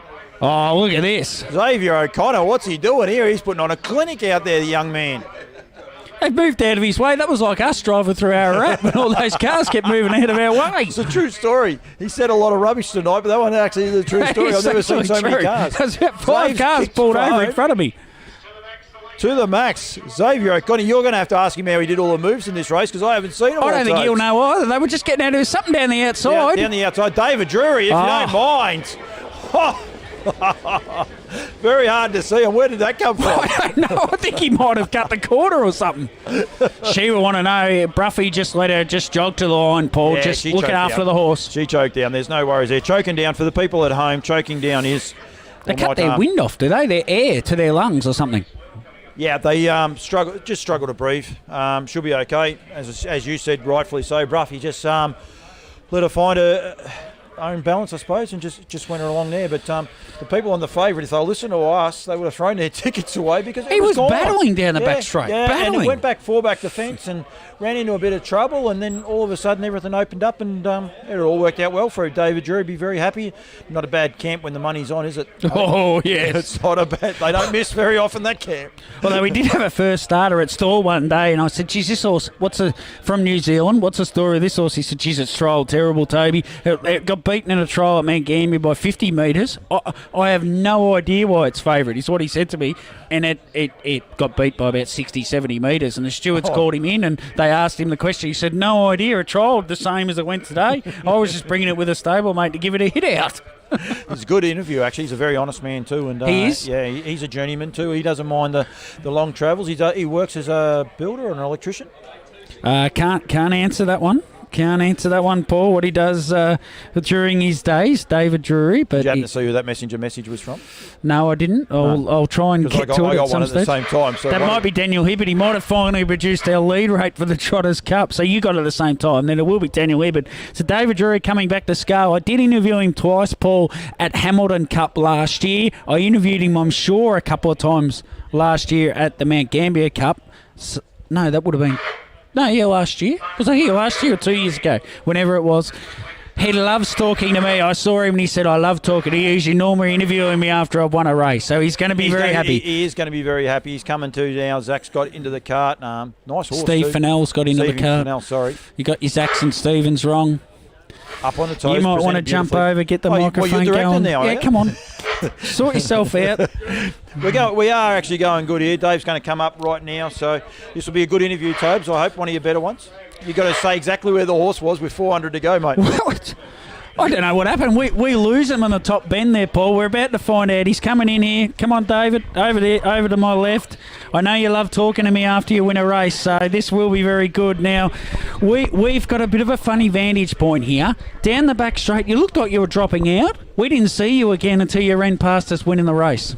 Yeah, I pulled the wrong way, and I reckon I thought the horses in front of him were struggling, so I went to go to the fence, and then Brent Howard he went as well, so I cut me off, run out of room, and I thought, oh no, we're in a lot of trouble. I thought I've made a big mistake here, but top of the straight, he got off on the corner and took the run. He's a very nice sit sprint horse. His form looks terrible on paper, but he's been going really well. Xavier O'Connor looked like he stole it because while you're doing all that, he's got up the inside and he's off and he's gone. And it looked like he'd actually stole it. We were calling him for home because we can't see you because the crowd's that deep. We had no idea you were there, and you've won quite comfortably on the line. Yeah, he did, and he actually got a bit of a check up the straight. Like Horrocks' horse run out up the straight, and I had to switch around it. I thought, oh no, don't lock wheels, but well, we got the money in the long run.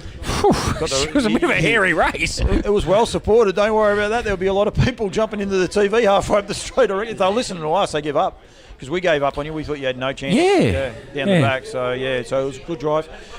You must be very happy. Yeah, no, I was confident the whole way. He's confident. He fits in well on this show, Tobes, doesn't he? Paul was asking what you do during the day. He asked me. I don't know why. I had no idea. Plumber. Oh, geez, you were close, Paul. It wasn't far off, and you do that full time? Yeah. How many horses do you train? Just depends. I'm only working 4 at the minute, so which is a nice easy number. But I've had up to 8. But four's a nice easy number. Try to cut me numbers and have more quality instead of quantity, sort of thing. So I've turned a few over this year, nice horses. And I was going to say, you're not scared to turn them over, Ray? No, we're cashed up and we've got a bit of money in the bank ready to buy another one, but just got to find something. So. And a little bit more jumps in the night too, Have we got a sneaky one sitting at home that maybe people don't know about? Yeah, I've got a new Kiwi at home. He's just arrived, so... Name? Don't say that. You got to give us a name. Yeah, no, that's all right. You'll see him. But, he'll turn up at some stage. But yeah, he's Donuts Drury, they call him. Giving us nothing. Now, Smooth Techie later on in the night has shown a little bit of ability, but it's a pretty good little race. Yeah, she doesn't really handle this track here, the loose surface, and doesn't sort of handle that very well. She's not super duper balanced up yet, but like she's going well. She ran a nice little race at Horsham the other day. She was probably a bit outclassed, and they went 27 down the back, and she's just not used to that sort of work yet. And like I train her more by himself, so she's you know what I mean, still very green and learning. But yeah, she's expected to go well. You actually said the track's loose here. Like they look like they've been running a bit of time tonight. We can't see, unfortunately. There's no semaphore board for us to work off. But is it loose, the track? Oh, it's not terrible, but like she just doesn't on the corners. She just doesn't handle the looser surface. So like in Victoria, there are a lot better surfaces. So you know what I mean. The track's good. No, don't get me wrong. I'm not canning it. Yeah. You know what I mean. It just doesn't suit her at this stage. You know what I mean. The Hamilton Horshams with the high bankings and everything suit her better than what this track does. Yeah, that's it. She paced really well at stalls, and that's a terrible track too. But surprising, you know, it's the banking is what makes it. That's it. How we say about tracks, it's not an ideal track. You know, you say it's a terrible track. We walk back in the stall, we're going to get decapitated. We've got no chance. They'll throw rocks at us if they're still watching. They may not even be still watching. That was that day at stall where you had a horse from New Zealand that started favourite. That was thanks for bringing that up. He's already reminded everyone else about it once. Don't worry. But it had trialled here, and it hadn't trialled well, and it didn't trial well at all, and like it was $1.35, and I was just like, wow, bad luck, people that are backing this. I was so surprised. So I took him home, and actually this horse tonight, he went down in the float twice on the way home, kicked that fella in the hock, so he had a month off, and he's back in work now. So I've got a fair bit of work with him to do. I don't think he's much chop, but we'll get him going. Where'd you learn your craft from, Dave? Like Bill, his dad. Yep, just from Dad, like a... Nah, well, I started off like with Dad. Got me. I was still doing my trial licence, and then I went over and worked with Noel Alexander for 2 years. Oh yeah. Back when they were going flying. Yeah, I think first trial I had over there, a young fella, didn't know much. I had one trial to go, and come out of the gate, and this bloke was off. I pushed him down to the fence, and they said, "Yeah, good drive." It was only Ted Demler. So you learned a bit off Noel, and I learned a lot off of Noel.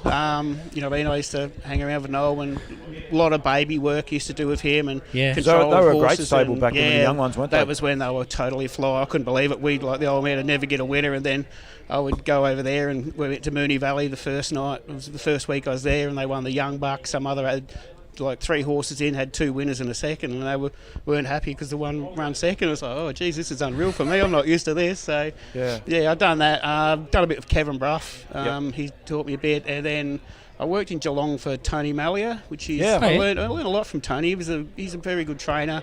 Very good feeder. Farrier. So I do all my own shoeing and stuff like that. So you know what I mean, you learn all them things along the way, and you just try and do your best. Yeah, you do a great job. I think you're you're a feared colours. Yeah. Your colours are very feared. I can tell you a story. One day at Horsham, I was going to win 2 races and break the track record on both occasions, and they pipped me right on the last ride. Wasn't happy with him at all, I can tell you that. So they are very feared colours, but they're respected colours as well, and I think you do a great job. I think you're a great asset to the industry, the way you present your horses.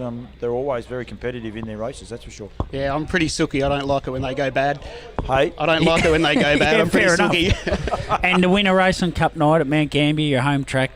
Yeah, well, I won the Cup 2 years ago. Then last year I ran 3rd, and I thought this little horse would suit the Cup, like down to the tee sort of thing. So we were trying to get him in, but obviously his form wasn't good enough. So if you're not good enough, you don't get in, which is fair enough. He was the one that ran 3rd last year. Nah, that was Arden's Winstar. Ah, yes. And who won it 2 years ago? I Am Eric. I Am Eric. Ah, yes. Another that's gone over. Do you think you should have been in the Cup?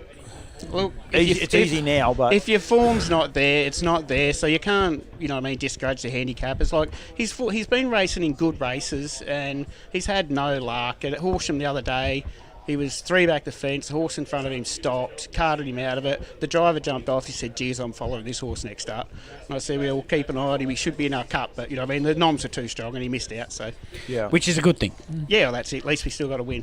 yeah, well that's true. Would have been nice to win the Cup though. Yeah, well, it's it's hard, isn't it? So you can't assume. So we're in this race, we've won this, so we'll look for another race and try and win that. Now he's got a bit more form on the board. Go back to Melbourne and get people scared in Melbourne. Don't worry about that. Melbourne's a long way. You know what I mean? I go every now and then. Like when I had Jacketet and Plutonium going, and this bloke, I took 3 over one night.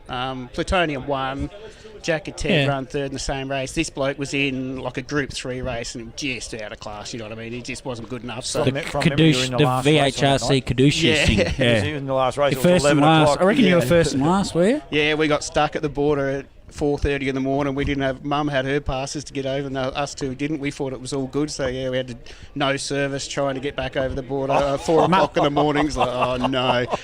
Mum had the passes. Don't worry. She dots the I's and crosses the T's. She wouldn't let us in the gate today. We had to cough up. She didn't miss fair us. enough too. Yeah, fair. He does.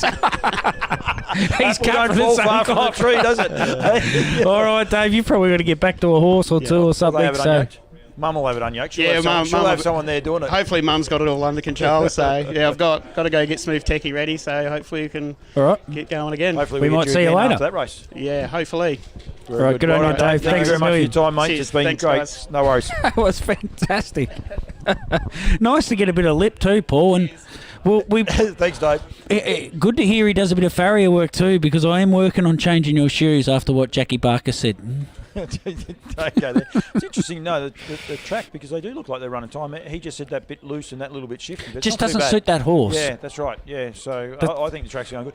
Geez, didn't it finish impressive? $2.80 to $1.30. It's ended up paying on the fix $3.70, $2 tote. To the max $1.80 the place. Probably just ran out of condition. I reckon you run that race in a month's time and to the max probably wins on that run. And overpowering, the one I said was a little dollar each way play at 60 to 1. Has got up the third ball, paying $5.80. We've got one of the clerk of the courses behind us. Just got 2 of them probably.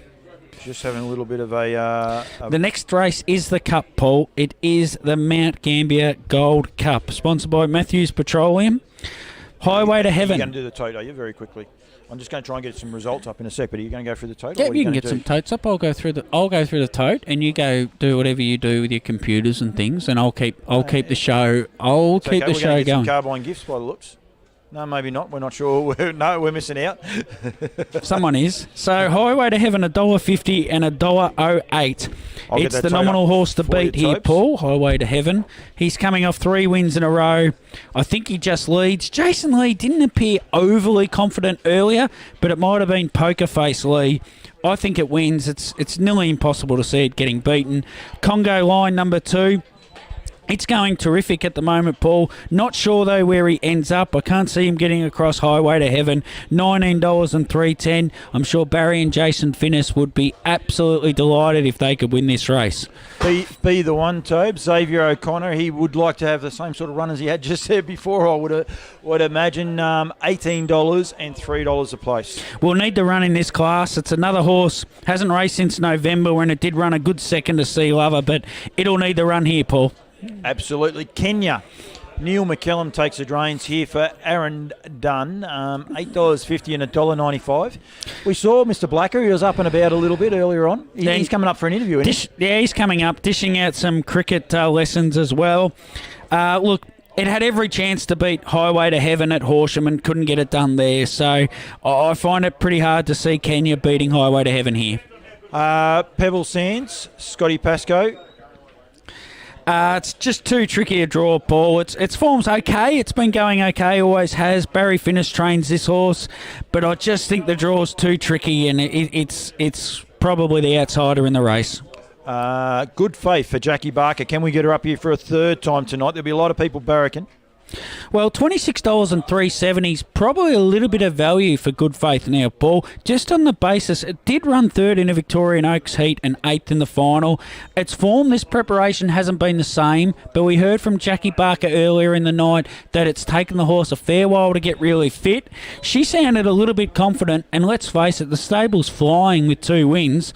$26.370. I didn't mark it as a real chance, but it's a little value play for those people that have $1 each way and overpowering and are very happy with me at the moment. This is your $1 each way in this race. Good Faith, $26.370, just on the basis the stable's going terrific, and Jackie said that the horse should be a bit fitter and taken a while to get to the race fitness level that she requires. If you're having your totes out on the track right now, Kenya's one of the first ones to come out onto the track. I like Good Faith. I really liked her as a horse last year. I thought she was one of those ones that would just really start to measure up. She just might be taking that little bit longer time to come. So I agree with you. I think, and one thing about it, you'll get an honest run out of her. That's one thing about her. Like she's an honest type of filly, isn't she? Very, very honest. You can have some faith in her, Paul. Number 7 is scratched. Jillaby Dyson is $6 and $1.65. Yeah, I heard you. Don't worry. I chose to ignore it. Should get a good suck along, Jillaby Dyson, Paul. You've worked on that one for a while, haven't you? A vacuum cleaner. Draws to sit behind the favourite Highway to Heaven. Matthew Horsnell trains this horse. It's a real place chance. I can't see it ever winning this race. It's $6 to win, $1.65 to place. It's probably about its right odds. Wouldn't he be a good interview, Matty Horsnell, if he happens to get the jockeys? So he's Neil Shepherd, great man Neil Shepherd from the Mount Gambier Club. His daughter is Matthew Horsnell's partner, so Matt's got a pretty strong connection to the club, and he would love to win this race. Absolutely. Here we go. Let's see how he goes. What's a Pinga Lad? White Pinga Lad. First up here for Ryan Roy Horrick, who's not driving. Comments, that couldn't have been too bad. No, you weren't too bad. That one is pretty hard. First up since November, 14 starts, 7 wins, 5 placings. Only missed the placing twice. It's all Globe Derby form, mainly as a 3-year-old. Goes very nice, this horse. If Ryan Roy, you can't read your own writing. If Ryan Roy Horrick was sitting here now and told me he was 100% fit, it had 4 trials, and he really thinks it was a great chance, I'd be leading you into it, but I don't know how fit it is, Paul. $7 and $1.75, so take it on faith. It's fit. Just went past just then, and it actually looked quite fit. Chestnut horse, white bridle. So they're coming out in dribs and drabs, but they are coming out. Jacker Ted, $23 Tobes and $3.40. This one's a bit of a head scratcher, Paul. It's led at its last 2 starts and failed. It's drawn the outside of the second row. So on that form, it's pretty hard to see it improving. Maybe it needs to sit back in the field and come with 1 run. I'm not sure, but Greg Schofield certainly is a really good trainer. He's had some really nice horses. And he hasn't had the horse for that long. He's only had it for the 3 runs, I think, from memory. And so it's not without a chance, but I think $23, maybe it's a 40 to 50 to 1 chance for me. It'd be a great catch-up, Greg Schofield, actually, because I'd love to know how many horses he does train. I've interviewed him a couple of times, but when he brings quality horses over to the Vic Breds and that, you only just talk about those horses. He's always got a nice horse around his stable, hasn't he? I'm tipping he's the best trainer in Narracourt, that's for sure. There's not too many harness trainers in Narracourt. No, probably not, Topes. That's for sure. I'll get this tote odds off. Highway to Heaven into $1.45, Paul. So hopefully Stevie Blacker's on his way up here. He's the man of the moment. Just ask him, Paul. He's been out playing cricket with the kids. We've seen some posts up on social media earlier in the night. We don't get much of a chance when we're live to air for hours and hours and hours on end, or so it seems, to find out what else is happening on social media. Did you end up getting to the bottom of the messenger message? It was something about a controversial finish in Tasmania, but I will say Dean Braun and Anthony Butt, they're having a little bit of fun over there. Unfortunately, Chris Alford obviously couldn't make the trip over there. Joffa Josh took out the Memorial Final, but one of the mares that you and I have a big time for, and we, when we did the Terang Cup night, he mentioned to us he was heading her there. Yeah, our Princess Tiffany, and she got the chocolates at $1.09, but she took out the George Johnson. Yeah. John Cowdo won the George Johnson in about 1993. You probably would have nearly been working there with Mindarika, a classic Gary mare. I think you'll find Johnny's probably won it half a dozen times. No, I just wanted to go with a reference you'd know. That's all. Just calm. Who trained Mindarika? I hate that noise, Paul. I'm pretty sure it. they do it every time, so it has to be the gates. Everyone looked. Gates opening, yeah. Yeah, everyone just looked over there as well. It sounds like someone's crashing into a fence, but she had colourful colours, purple with a yellow cross, something like that, Mindarika. No, red, black and white. Red, black and white, that's right. She did, so, yeah. You're going to... Black and white checks and reds. That's right. Red and colours. the trainer was? Phil Edwards. Phil Edwards, that's right. So, back then. So Highway to Heaven into $1.35, If Paul. the Carroll boys are watching, they'll remember that camp very well. So, yeah, no, it was a good camp. Always You're having a look at these as they go past. Jason firing it up again. Woke him up. Yep, Hey? yep. Right. You don't get that on anywhere else, I tell you. He is, and this is where they'll start him. He's fired him up. The Matthews Petroleum Cup. Reasonably confident he's going forward. Have you got Stevie Blacker's eyesight or not? No, where is he? I can't find him. You're doing the looking around. I got me back to everything just as we speak. I saw the great man Richard Matthews from Matthews Petroleum who sponsors the cup. Enough Dutch courage. No, don't think Richard's had the Dutch courage yet. So. No, Stevie Blacker, he's let me down. Stevie, he said he'd come on. We're gonna make a star of him tonight, and he hasn't Good lobbed. Highway to Heaven into $1.35, Paul. It's a bit of coming money. out of the gate. I'm just saying. I'll put me head on the chopper. The way Jason has replicated the start. He's run it around the bend, and then he's let it rip at the top of the home straight, where they'll let him go in a couple of minutes' time. 6 seconds to start, according to the tab. So something tells me we're going to be on Sky 2. I know we're already on Sky 2.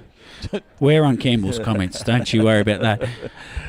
He has given him a practice hit out. Not as hard this time. This horse is going forward. It's going to lead. He'd love to win this race again. Doesn't it look good too? Highway to Heaven, yeah. It looks a treat. Absolutely looks a treat.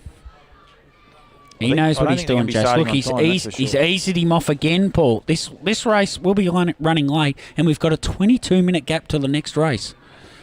You reckon we'll have to... He won't even cook a pizza in that time, Paul. Did you say Jason doesn't have a drive?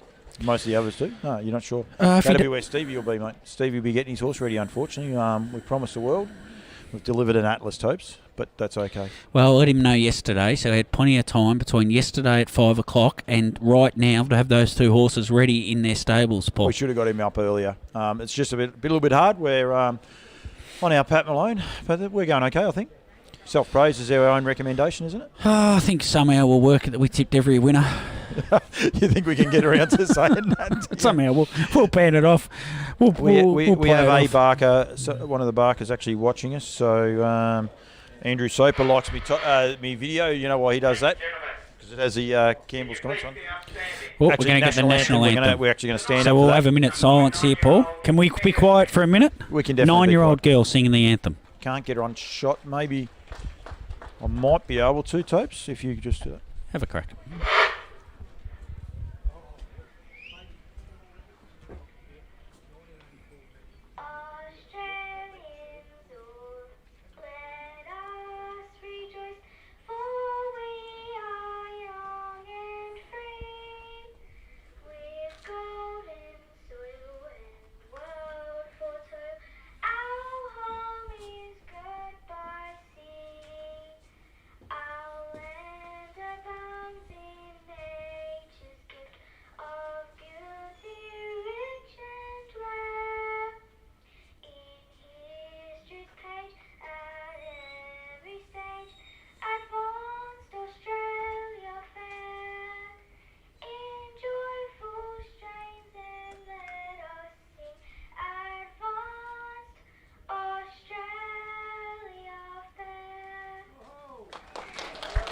There's a national anthem there, Paul, from a 9-year-old. Fabulous Phil Wood. Lucky Phil, they call him. He's just wandered past. You got a tip for the cup, Phil? Number 4. Number 4 for Phil. He's gone with Kenya. You've got to stand you've got to stand up near the camera, mate. You can't. He's gone with number 4. Yeah, I think he's got a very good chance tonight. We were hoping to hear from Stevie Blacker, but he's dudded us. He's supposed to come up and have a chat, but he's left us alone. Yeah, I tried buying him in the Calcutta last night, got outrun on him. Oh, someone had more money than Phil Wood. That's hard to believe. What was the biggest spend in the Calcutta? 1,350, I think. For the on Highway to Heaven? Yes. And what do you win if you win the Calcutta? How much? About 2,300. Wow. So they got overs, Paul. That's probably $1.80, something like that, and it's currently $1.40. Who bought him? I think some footballers from Queensland. Oh, Darcy Gardner and the boys have had a crack on Highway to Heaven. Oh, very good. Been a good night so far, Philip. You had a great crowd. Yeah, I reckon it's been an outstanding night. I reckon it's really. Hey, this favourite's really galloping. Oh, there's trouble here. One's gone on the inside, so it's a false start. False already. start. We got a false start. What, Highway to Heaven galloped, Paul? It was galloping, but there was this horse. I think a rein may have broken the way, or something's. We are guessing. Oh, yeah, there's a 'cause horse we're pulled up, miles. Paul. He pulled it up, and he's jumped straight out of the cart. The driver has, so something's happened. Is it Jason? No, that's the No, three. that's not Jason. No, that looks like Xavier O'Connor. That's Xavier O'Connor. It'll be the one. When I looked up Jason, and then we're galloping because they were trying to avoid it. So yeah. So I'm not sure what happened. So yeah, I'd say a bit of gear, Tobes, has happened. So the race course just said that. So yeah, he'd have the cameras in on. Yeah, when I some reins have gone amiss, so it's probably very lucky Xavier O'Connor that this hasn't been worse off. Now let's have a look at Highway to Heaven as he goes past Paul. He is fired up. Look at him, the head's going up and down. Oh, he's keen. What about Matty Horsnell? He's just watching him go past. He's going, glad I'm not driving that one, boss. Pretty relaxed bloke, Matty Horsell. Don't you worry about that. Good Faith looks good. Kids are here. Oh, Mark Phillips. Come here, Mark. Chase. Come here, just a quick chat. You got a tip for us? Come on, Mark. You got to come in. We got the crew. He's gone the Is this your crew here or not? What? How'd you go at the pony trots tonight? Good. Did you win? Came second and third. Second and third. What's your name? Holly. Holly. I've got a daughter at home called Holly. You wouldn't believe that, would you? I don't know. I have. Seriously, I have. Do you want to grow up to be a trotting driver? No, I want to be an AFL football player.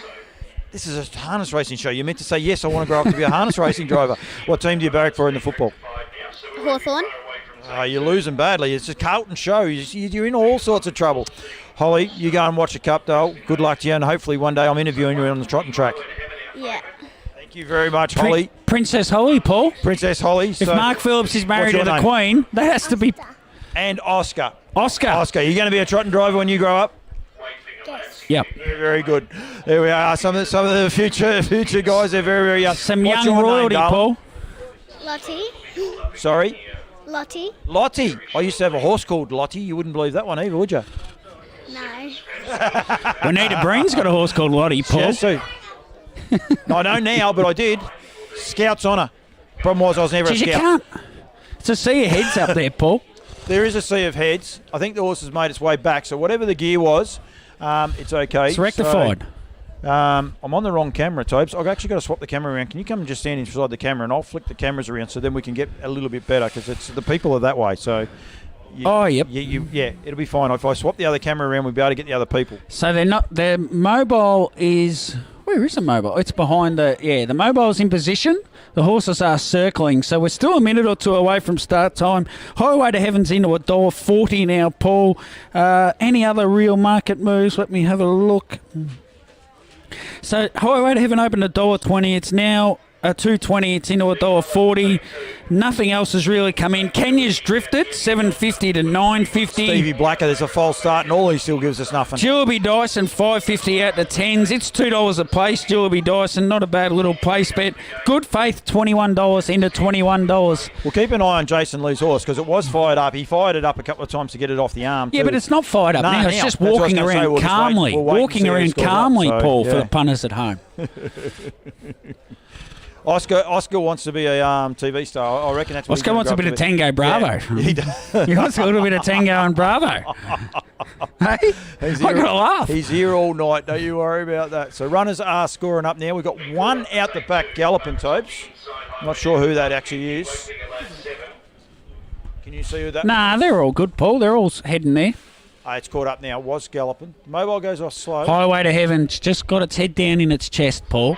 It is just trotting up. It is going to fire off the gate here, leading I win. reckon it's going to be on. $1.50. Tobes, I'm going to take evasive moves here to try and see over the top of this crowd as to what's going on. He's gone up on the stall. We're going up. Hey, and I'll tell you, it makes a world of difference. This does. You can actually see You're nearly as tall as me, mate. I nearly fell over. You're nearly as tall as me. They're away. Highway to Heaven, what's he doing? He's holding off them the at gate. No, there's a lot of speed out wide, though. Look at him charge. He's charging through, Paul. He's going to lead. First. He's got the front, JP Lee. Gilby Dyson's burrowed through onto the leader's back ball. Kenya's 3 wide early and working to the chair. Good Jackie place. Barker's 3 wide early. She's going to work forward as well. It's going to be on for a while here, I think.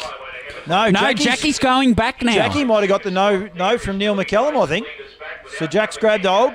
Neil McCallum with Kenya, and it's holding up. Highway has knocked Jackie Barker. We Highway to Heaven's in front. Getting hang on, Oscar. We might just get you. Tobes, you're not going to help me. Oh God! We got young Oscar's going to try and help us with everything here. So we got Prince Oscar. Oh, Highway to Heaven's out in front. Kenya's holding the deft, and they're just going to settle down a little bit here. Mind you, the speed looks pretty solid. Tempo's off. Tempo's off, isn't it? No. Highway to Heaven and Kenya controlling the race in front, Paul. Gilby Dyson perfectly poised. Jackie's ended up last back on the inside. The horse of Finesse is giving him a hard time to Pebble Sands, is that? Yeah, that is, yep, I think. No. Congo line. It's not travelling nice at all. It's actually It's not going like to pull being out. last in the Congo line. It's going to pull out of the field by looks. No. It is going well. The commentator just said, who is our commentator tonight, Topes? That's the young bloke from Brisbane. Forget his name. Very good. So do it off the TV screen here, Paul. Just the dollars and cents in getting someone here. It's just too much, you know. Look at us two here. This is for quality call. Rightio. Pecker's now putting, Neil McCallum's now putting a little bit of pressure on Highway to Heaven. I think he's going to have to. Kenya is a tough horse, Topes. It couldn't beat Highway to Heaven under. It did sit 1-1 last time. Kenya, Highway to Heaven 3 led. wide move now. I think he's a nice horse, Highway to Heaven, Paul. Congo line seems to be travelling a bit better now. Good Faith is off 3 wide and Congo line on its back. Jack Ted has got a head of steam up, but he's got nowhere to go. The horse running last either. So they're all over the shot here at the minute, Topes. I'd like to be on the leader. I think we're going to be getting the grinning assassin, I think. That's my 600-metre prediction anyway, Topes. Let's see if I can't stop him. Kenya's putting it to him now, We're not going to have Jason for long. It's 11 minutes till the next race. I reckon we won't have anyone. Although you said he wasn't in the next. Let's not moz him. They're 400 metres to go. He's 3 metres clear. Yeah. 4 metres clear. 5. He's gone now. Gilby Dyson's going to try and track through. Kenya's still sticking to the task very well, though. Don't worry about Kenya. It's done a good job as well. You're still trying to find Stevie Black here, are you? I am. Highway to Heaven. Highway to Heaven. Highway to Heaven gets it. Run. Interesting, Paul. No big salute like he did for Zach Pearson. There was a salute. There was a salute. He was but not as big, surely. No, definitely not. So we're reasonably confident we're not going to get an interview with Jace because he's in the next race. In 11 minutes' time. Yeah, we're reasonably confident we might miss. I'm not sure how they're going to go with their presentation and getting all that on time either. And in fairness to Stevie Blacko, like he does have a runner in the next race as well. So, am I right? Good word, that. Hey? Yes, good word, Here that. he is now, very quickly. Stevie, quick. You were supposed to come up before the race. Hey? He Actually, went good. Yeah, you're happy? Super. No, very happy. Yeah, it's a hard track to sit in the deaf, isn't it? And do that? But he's a tough horse, and I knew the 2500 wouldn't hurt him, so we're more than happy to sit there. And yeah, Pekka drove him good. Was that the pre-race plan? I thought Jackie'd have a go at the start, and I thought maybe there might be a gap open up. So yeah, and we were happy to roll forward and sit in the death. So very good. You're in the next? Yes. Go. All right. Well, hopefully hang on. Chances, good word, that. Oh, I'll hopefully run the first 3. Yeah, he's going good. He's no star, but yeah, fingers crossed. Were you at Mildura and saw the favourite? Pardon? Did you? Yeah. No, I wasn't, but I watched it. Yeah, it's going to be hard to beat for sure. But, Toby, it goes good. Just want to tell you, this is good TV, mate. Can't see him? No. Oh well. Thank you very much. He's got a good head for radio, Stevie Blacker, Stevie, anyway. we'll interview you after the next. Good word, that. So, Jason Lee. Great TV, so yeah. But anyway, well, now we might be able to not saying I can, but I might be able to get some of the footage of this because it is going to be done out on the track. How are they going to do this? Out on the track? The horses are going to be warming up. They're going to do the presentation on the track. There'll be horses warming up. Watch the toes.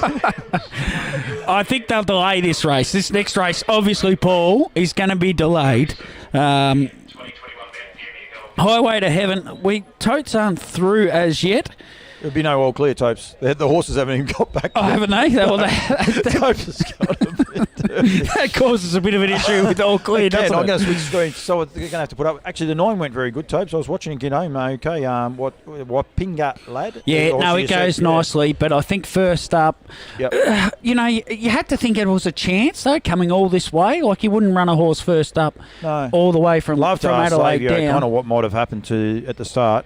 Just hang on a sec. You just run over and ask him, and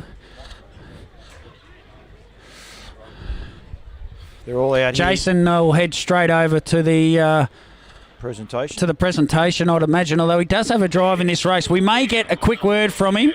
Or Karen Lee, his uncle, is over there. Your back is to the camera, mate. Yeah, I know, but it's pretty hard to watch what's going on out there with eyes in the back of the head. Professionals here. Kieran and Annette Lee, yes. the family's had a good run in this ball. That Annette Lee is Claire Payne's sister, so there's Jason's a bit of connection for there. Someone to come back out as well. One thing about Jace, he hates anyone missing out on any of the presentations. He does like them all out. Remember at Bendigo, there was about 648 people out on the track for Code Bailey. Terang. Yeah. I think the entire town was there. The nursing homes were empty. Terang, Eklund, No Tuck, all those towns were there. Yeah, everyone was on the track, which is great. That's what it's about. When Code Bailey won, that was. Yeah. So the boys are in that horse too, are they? Let me just. I don't know if they're in the boys, but in that horse. But it's fair to say there's a bit of money going to Queensland, Topes. Yeah, by the sounds of it, Darcy Gardner, Louis Taylor, JB Risha, which is probably James Risha. C Lee, I don't know. R Lester, he's a footballer. Is he a footballer? Kieran Lee, Annette Lee, and Lavargue Racing Group manager John Craven. Highway to Heaven. Great job. They win a lot of races. They do a great job. They put a lot back in, and they have a lot of passion about it as well. So I'm just going to see if I can't get some footage, mate. You're you get on your some own for a footage. minute. Highway to Heaven has paid $1.40 and $1.04 on the tote. Jillaby Dyson has run second, Paul, at $2.20, which was always a big chance of running second. Burrowing through at the start was key for Jillaby Dyson. He really worked the horse early, Matt Horsnell, to get that leader's back spot. And Kenya has run third and paid $2. Waipinga Lad, as you mentioned, running on strongly in the fourth spot. As they're doing the presentation here for the Matthews Petroleum Gold Cup, out on the track there, Paul. If you can get it, if that's what you're trying to do, or you're just working the camera for me, as you roll around. I'm trying to get the horse at the first. Oh yes, I see what you're up to. The on-course PA is under a little bit of pressure. Mick Lamont's out there from Collins Court Butchers. Annette and Karen Lee are out there. Cody Rauschenberg is out there. Mike Topes. Zach Pearson's out there. I can't hear a word you're saying, Paul. So I never thought I'd find myself commentating on a presentation. Keep going. Never keep done. Going for a minute. I'm going to do something, okay? So don't Never you worry. done People, before. we'll be back for 1 sec. Punters in race 9, Paul. I might even have a look at race 9 because ultimately we've got a moment here. Who knows when this race will be? The horses aren't on the track and it's 5 minutes away, so it's going to be delayed. You may as well nearly even say it'll be almost back one. Fair dinkum. Sunshine in Paradise, $4.80 and $2.10. Royal Speech, $4.20 and $1.90. Good Word That, $3.40 and $1.70. Been a long time, $34. Smooth Techie, $21. And Pebbles on the Beach, $2.25. As I work through my book, and I'll give some form on these horses. Number 1, Sunshine in Paradise. Led and won from Gate 1 in November and has shown a little bit of ability, this horse. It certainly is in this race with a strong chance. I rated it just as good as Pebbles on the Beach, interestingly. This Barry Finnis and Jason Finnis trained runner.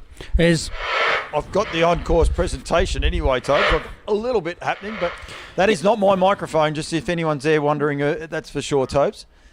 How'd you go there, mate? It's very good. Royal Speech, Paul, which is probably happening out on stage. Number 2, this is a Barry Finnis trained horse for Jason Finnis taking the drive. I thought it was very evident that Barry Finnis trains both numbers 1 and 2, and Jason has chosen Royal Speech. It'll be great for them to win a race on Cup night. Horse is in red-hot form. It's at 3 wide without cover at the bell and 3 wide latter stages when 1 here from the second row. Only beat Smooth Techie on that occasion. Did Paul beat Exalted Figure last start, which is good form for this. Royal Speech, $4.20, $1.90. If I was having one bet in this race and wanted to keep it simple, you'd be backing Royal Speech the win. Good word that. Mildura form's been good.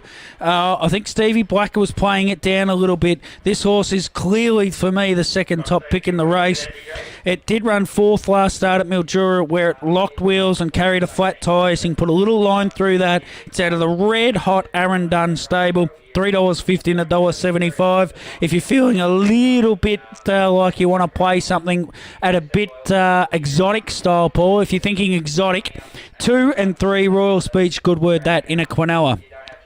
Number 4, been a long time, currently $34 and $10. It's a market watch on this horse, trained by Greg Schofield from Narracourt, does a wonderful job. Filly having its first start, so it's pretty hard to make comment on.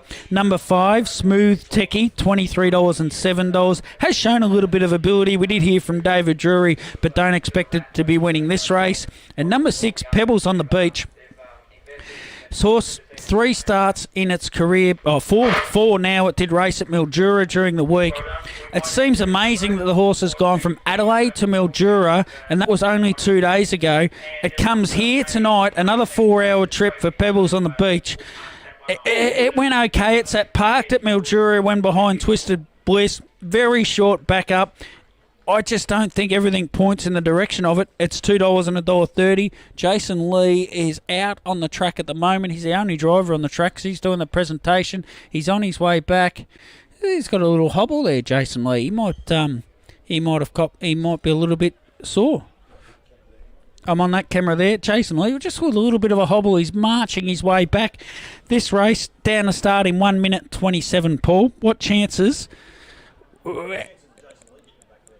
He won't even be back to the stables in 1:34 the way he was hobbling along. I hope he's okay. It'd be great to get Annette or Karen or someone, one of the owners, to come on and have a chat.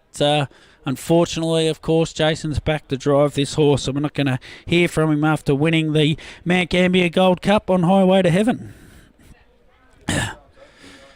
I'm still on my own. You don't even have the mic there, have you? So I'll just keep going. Mick Lamont's coming back off. Hopefully we can just grab somebody to come and have a chat to us. I don't like my chances of getting one of the owners. I know that they're a little bit shy. If, Paul, you can just come and pad for a minute, I might try and grab someone. If you can just come and just do what we call padding, and I'll see if I can grab one of the owners. I've got it, Tobes. I'm standing right in front of the microphone, which you shouldn't do. I could have done that. Kieran doesn't mind talking to me, so we'll try and get. He's going to try and get Kieran Lee to come on. He's got them both. Come on, Kieran. He's like, no, he's not going to do it. Well done, mate. Good to see you. Now, Karen is not the sort of person that would normally go on anything like this, so I've just stitched him up. Let's put it up there. Don't you put worry it about up it. there. Did you want to have a seat? No, I'm quite happy. Yeah. I was happy. Actually, we're on the wrong shot. We're on the right. Now we're right. Now we've got everything under control. We're on the right shot. I'm half out of it. Don't you let that worry you at all. You love winning cups, don't you?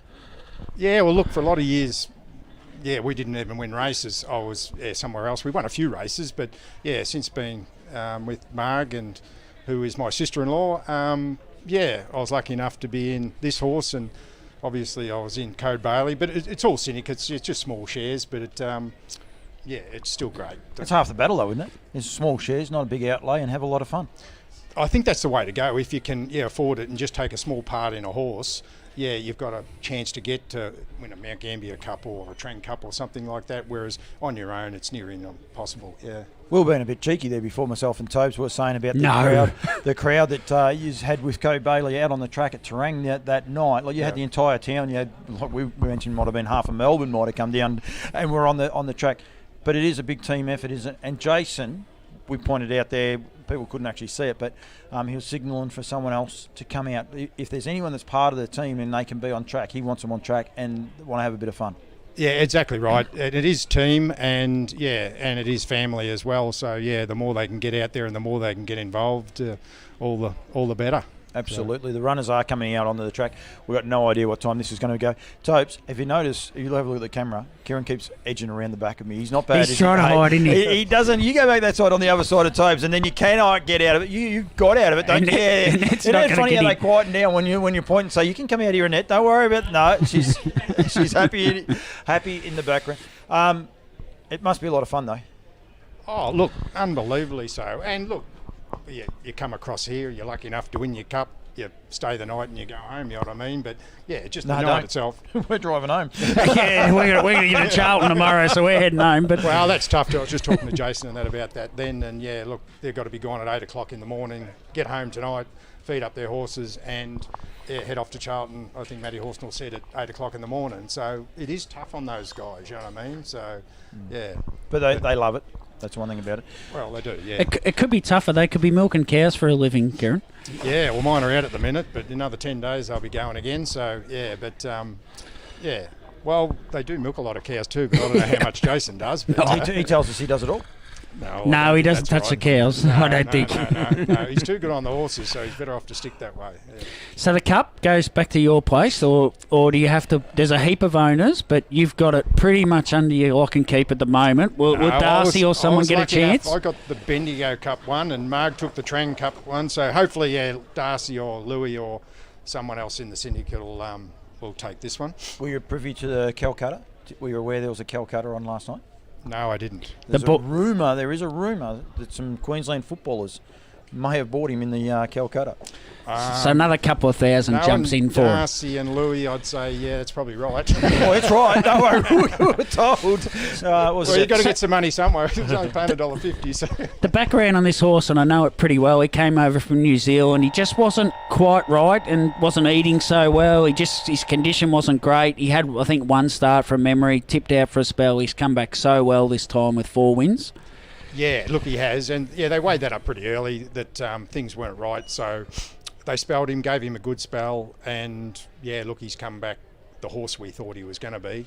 Yeah, Darcy actually picked him out in New Zealand. Fair income. Yeah, he did. And, has he not been smart? Has he got an eye for a horse? Like, I know, like he looks to buy horses. Well, he didn't pick out Code Bailey, but he picked out this one. But look, he's in. Code Bailey's a great story how you've come to get him, actually, I think, as well, because it's just basically, Mark saying the right things to the right person, and he goes, well, here, have this horse. So it wasn't how plus a bit of money as well. But exactly right. And then I was lucky enough. I was talking to Jason at the footy one day, and he said that he'd bought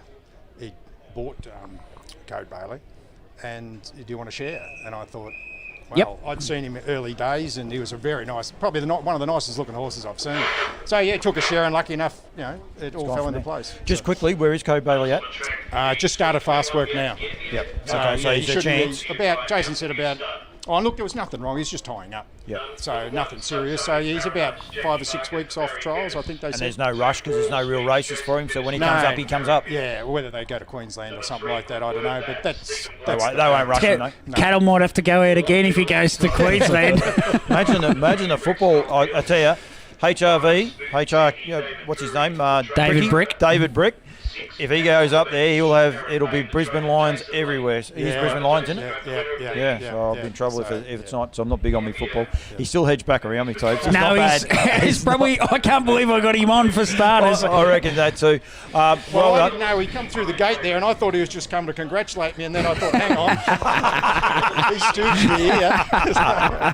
Don't worry, I won't forget. I know. He won't forget either. Not the first time he stooped someone, won't be the last time, mate. But well done. Thank you very much for joining us, and go and enjoy it. You got the night off, so I've got a fair idea where you might be going to in a minute. But well done. You guys do party, and it's the best way to do it. So well, there's not many here to party with, as from this bloke. But anyway, you'll find someone. Yeah, you're not a shy bunch, other than when there's a camera in front. I hate it. So good on you, Paul. Thanks. No worries. Thanks, Kieran. Thank you very much. Thank you, Anne. Well done. Nice of you to come on. Nice of you to come on come on and now, join us. You walk that way, and I'll grab her as she goes past.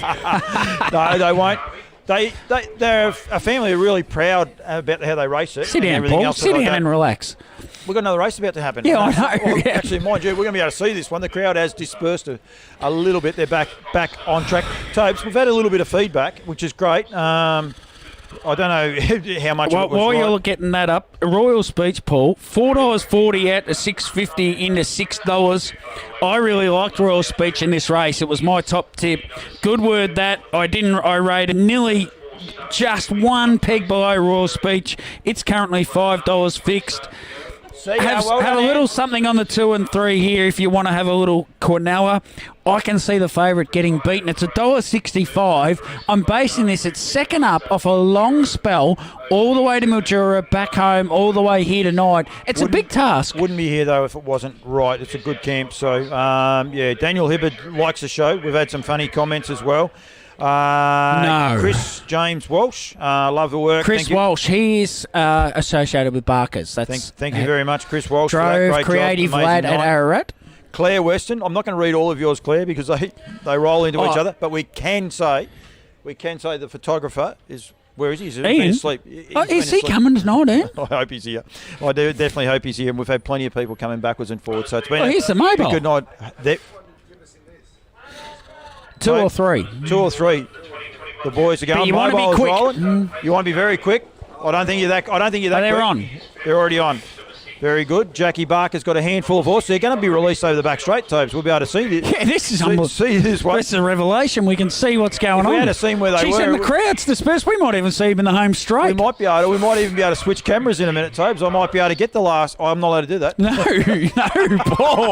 Paul. This is all accidental. Licensing. What is that noise? That's the that's feedback, Paul. We're getting some more feedback, and that was the microphone speeding back. Look at Pebbles on the beach has speared across to the front. Jason Lee. Grandma's in trouble. 27 quarter. Derby's grandma. Looks like it's dropped a bit pretty quickly too. I missed that. Sorry. Looks like it's dropped a bit very quickly as well, Tope. So. Look, it went good at Mildura, and it has got good form. I'm wondering who sponsors this night. Just walk Richard past us. Richard. Can't get him for an interview. The run must be a bit slow at the minute, I think. So. Oh, don't you pull that cord out. He told me earlier, and he's nearly done it himself. Now, they're coming past us, so we get a chance to have a look.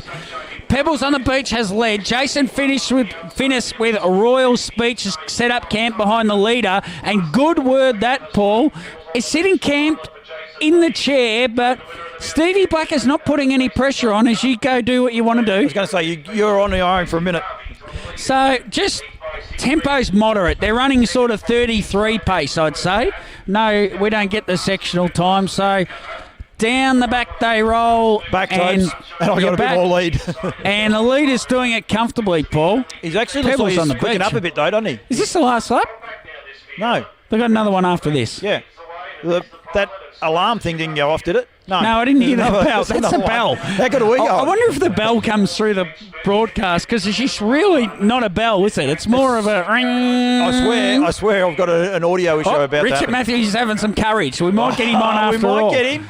We might. He's going to come on straight after. No, he's giving us a no. He's giving us a big Matthews patrol. We just wanted Richard on, but we couldn't get him on. Good word, that's just getting up a little bit closer to... Stevie's allowed it to run up a little bit. Royal Speech is going to have the last shot of them here, Paul, from off the leader's back. David Drury's also travelling okay. Yeah. Travelling nice too. As Philly against the Colts in the Derby, he's travelling okay so far. Jackie Barker's got a lap full of horse so far. Not a lot of moves yet. The leader travels well, I said Paul. Jackie Barker's going good. She's off the bit. The leader's travelling really well. The leader's back. Royal Speech right up on the leader's back, though. Jason's a bit worried too. He's grabbed hold a little bit. Got good word that. Looks like it's under pressure. Well, Dave Drury's Philly taking some ground off him now. This is good, Tobes. We can actually see him this time. No, we've lost him. You might be able to see him. It's hard to tell though, this angle. It's under pressure, this leader. Go Royal Speech. Go Royal Speech. Gets home again, Paul. Another one. LBLT. Hey, we are on fire. David Drury's Philly. Were we going to get him, you reckon? Will we get Jace for an interview? Yeah. We will. Of course we will. You sure? Yeah, if we get home at 3:30 or 4 o'clock, what's the difference? We're not doing the last race, are we? No. No, I didn't think so. No, we've got to talk to Jace. We'll catch up with Jace, and then we'll finish off on it, Tobes. But been a bit of fun, that's for sure. It's a different way of calling a race, you and me, that's for sure. It's a little bit different, but not sure if you'd call it professional, but it's more fun. No, it was a bit of fun. If people want to listen to the race call and watch the race, they obviously can. But if they we've just had a few people join in, which is really, really good. So and we do love feedback. So there's a lot of people on there. Unfortunately, we didn't get to catch up with Jason afterwards. So after the cup, but great to hear from Claire Karen. Weston said he's there. Yes, Claire, we know we're taking the Mickey, I promise. David Flynn. Great effort, boys, from Mount Gambier and Adelaide for SA Ewing Sunday. Walsh the grandson of Jimmy Barker from Travis Preston. Just a fair few Travis watching. Preston, g'day, mate. Well done to you too as well. And yes, David Flynn did say there about the SA Yearling sale tomorrow. Kicks off 12 o'clock. Sale, I think, starts about 1. Ka-ching, ka-ching. You are just a walking. You would sell your soul, wouldn't you? Mate, I haven't put my just out of NZB curiosity, Standardbred I'll tell you one beanie thing, on. marketing. I'll tell you what, people want to put their logos on things. We've done 4 people with different coloured high gain hats on tonight. Don't worry about the Barristock brand. I've got the Barristock brand on here, but branding is key in harness racing. The more shows we do like this, so be aware of what you're wearing. Branding is very important, Paul, because it allows us to distinguish one horse from the other. Very, very good, Tobes. It's one of your better ones, Zing, that's for sure. zing, zing, zing. Now, there's great a rock result. star going past. Good on you, See Jace. Well done, mate. Jace, he's which is a bit unusual. You didn't win that race, but we're obviously talking about the cup. Yeah, he knows what side of the fence. David Drury's had a good night. I reckon the voice is going, Tobes. My voice is going here, Dave. Well done, Dave. Thank you big very smile much. on his face. Happy. Yep. He was a great interview, wasn't he? That was one of our better We've got interviews. Jace coming in too. So Jace will come in. He's a great young man and a local, and it means a little bit. Look at the smile. Yeah, and I don't know a hell of a lot about him, but we've got a presentation. We're gonna have to play second fiddle. Tobes. Oh no, we're not on remember? the second fiddle again, are we? Yeah, we are. But Stevie will bring him up in a minute afterwards as well. Yeah, oh, no, he's Jace coming is straight over. Simon's pointed him to us first. Oh no! Now he's pulled the. Oh no! We're not sure which way he's going. Which way is he coming to us first? He's coming to us first. Presentation. Us. Presentation. We're not presentation. Sure. Oh, unbelievable! We nearly got in first, but he's gone to the presentation. So we'll have a 4 or 5 minute wait. This side, I had to take a double take. It looks like old Kev Lane. I mean that in a nice way, but yeah. Whereabouts? Kevy Lane. No, the back to us now, but yeah, no, he did. We'll get him. Don't worry about that. He'll be up in a minute. Actually, might be able to quickly show the footage there because the crowd is well and truly dispersed. I'll tell you what, the crowd is like your hair. It is thinned out, Paul. It's not quite to the point your hair does. Actually, there's a few more here than it looks. There'd be a good 200 in the grandstand, and that's after the race. So we've had a good night, Paul, on the tips. Royal Speech we went with before this race. It was $6. It was me one bet, as I said.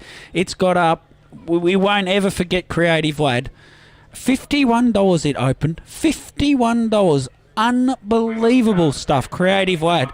It was race 4 technically because they run the 3. It was the first race here. Exalted Figure was my best of the night, Paul. The preview show, we might watch the preview show over and over again all the way back to your place tonight. Creative Lad was our best value. We're not turning this on again, I can tell you. Exalted Figure was my best of the night. It's got up. And Highway to Heaven in the Cup, it was $1.60 when we did the show. Royal Speech has just got up at $6. If people are having a bet in the last, I thought Smart Play was the best way to go, which there's a little joke there, Paul. If you want to we might run through my thoughts on the last race. We might end up doing the last the way we're going. It'll be fine. While we're going, I'm not sure my voice is going to hold up. I've got 6 hours again tomorrow on Shots Vision, so we'll give it see a plug, Tobe. Let's see how I go. Yeah, we're at Charlton tomorrow, Paul, with an amazing day. It's the first ever punt off.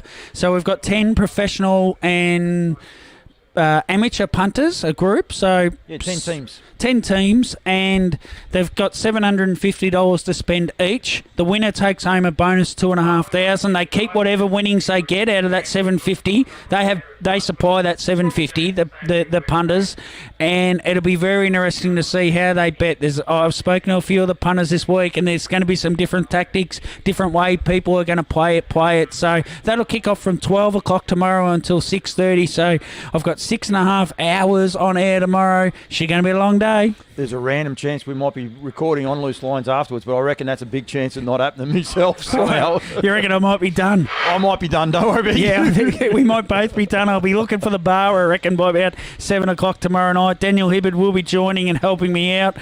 He might be co-hosting it yet. So the last race, Paul. I've seen everything, Topes. They carry the table out mid-presentation. He's keen to pack up. He's keen to get out of here. So let's just check. Jason Finnis doesn't have a drive in this last race. He's coming up in a sec, Topes. I'm going to leave you for 1 second. So in this last race, very keen on 3, smart play, consistent form. It should work forward for Graham and Brent Howard. Another couple of locals, Paul. Be great to see it win a race on Cup night for another set of local people, as I've just mentioned. Morgan Hart. Yeah, Morgan Hart. Very good chance as well. Jackie Barker gave it a good push earlier. She thinks it's a really winnable race for Morgan Hart. But I do like the 3 smart play. Jason Finnis is about to come and sit down next to me. It's currently $3.30. Come on, Jace. Come sit down, mate. Let's have a chat about Royal Speech. I spruiked it before the race. I tipped it to everybody at home, so I'm very happy. Welcome on board for the night. It seems a little while. I said you'd get one by night's end, and you did get one. Yeah, generally you can normally snag one, but I've never been able to snag the cup, and that's the one I want. But I'll just have to take this for tonight, I suppose. You did have one, I reckon, was a real good chance a couple of years ago in the cup. I can't remember who it was now. Yeah, well, Dad's won it as a trainer, but I happened to run second on Flaming Hero. But I think I've been placed about 4 times in it, but just, haven't been able to get the chocolates. So tell us a bit about yourself. They're trained by Barry, but do you do all the work? And then, if I ask Barry, would he tell me he does all the work? Well, about 2 years ago, I left out at Dad and Pop's farm and went and got a casual job and got my own. We bought our own place, me and my wife, and went to the sales, and we just sort of mess around with young ones, and I just work a casual job, but I do get out there and help them whenever I can. And I've been out there this week, so it's been good to get back out there, and good to get a win. Your wife has interest with the harness racing horses, doesn't she? I've heard a bit of a backstory to it. Yeah, she holds the licence. Yep. Yeah, she's the trainer, and they run in her name, and we got 20 acres just out the road, and we like to mess around with the 2-year-olds, and What's the casual job? I work at Saputo, making cheese. Yeah, okay. Yeah. There's that place that just changed name? Yeah, it was Warrnambool Cheese and Butter, yeah. Yeah. Oh, I thought it was the other place. Yeah. Coon. And that's based in Mount Gambier? Yeah, it's just up the road from my house, so it works out well, yeah. Yep. How many horses you guys train yourselves? We've got 5 in work at the moment. So. Oh, and that's enough? Yeah, that's enough. We've got 2 kids, and Elise works full time, and so that's busy. Plenty. Yeah, and we're still playing sport and that, so yeah. Football? Yeah, have a go, but a bit of a battler. Tell me about it. You're talking to a couple here. A lot of your horses seem to end up in Queensland as well, and they go around in the same colours.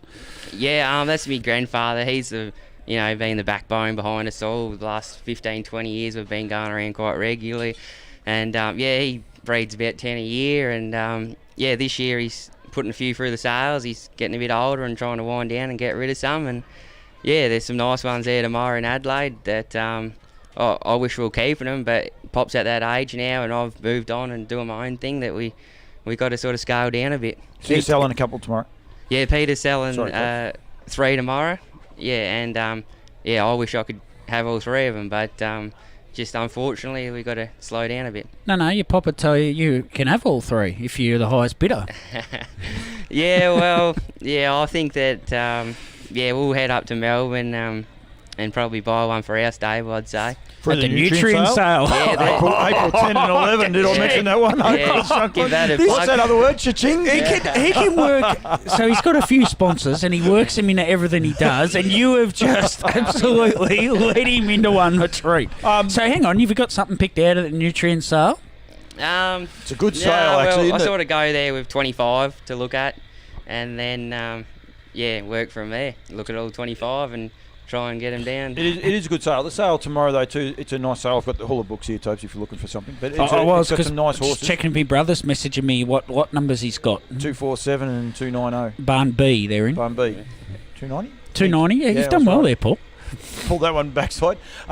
Tomorrow, the 3 lots that are going through, give them a push as well, because that sale starts at 12 o'clock Well, the parade starts at 12. I think the sale is going to start roughly about 1:30. There is a rumour it could just still be going at 12 o'clock tomorrow night, because the auctioneer said, I'm going to give everyone their chance to get their bids in. So don't you worry about that. So it could be going all night, but push for the 3 horses a pass. Well, when I go out and wean them all, and when I wean the Rock and Roll Dance, half brother the Jump and Jolt, because he was my boy Jump and Jolt back in the day. This is a nice type of yearling, actually. Yeah, and I said to Pop, can we keep this one? But we'd already signed up for it, so it was too late to pull out. But I really like him.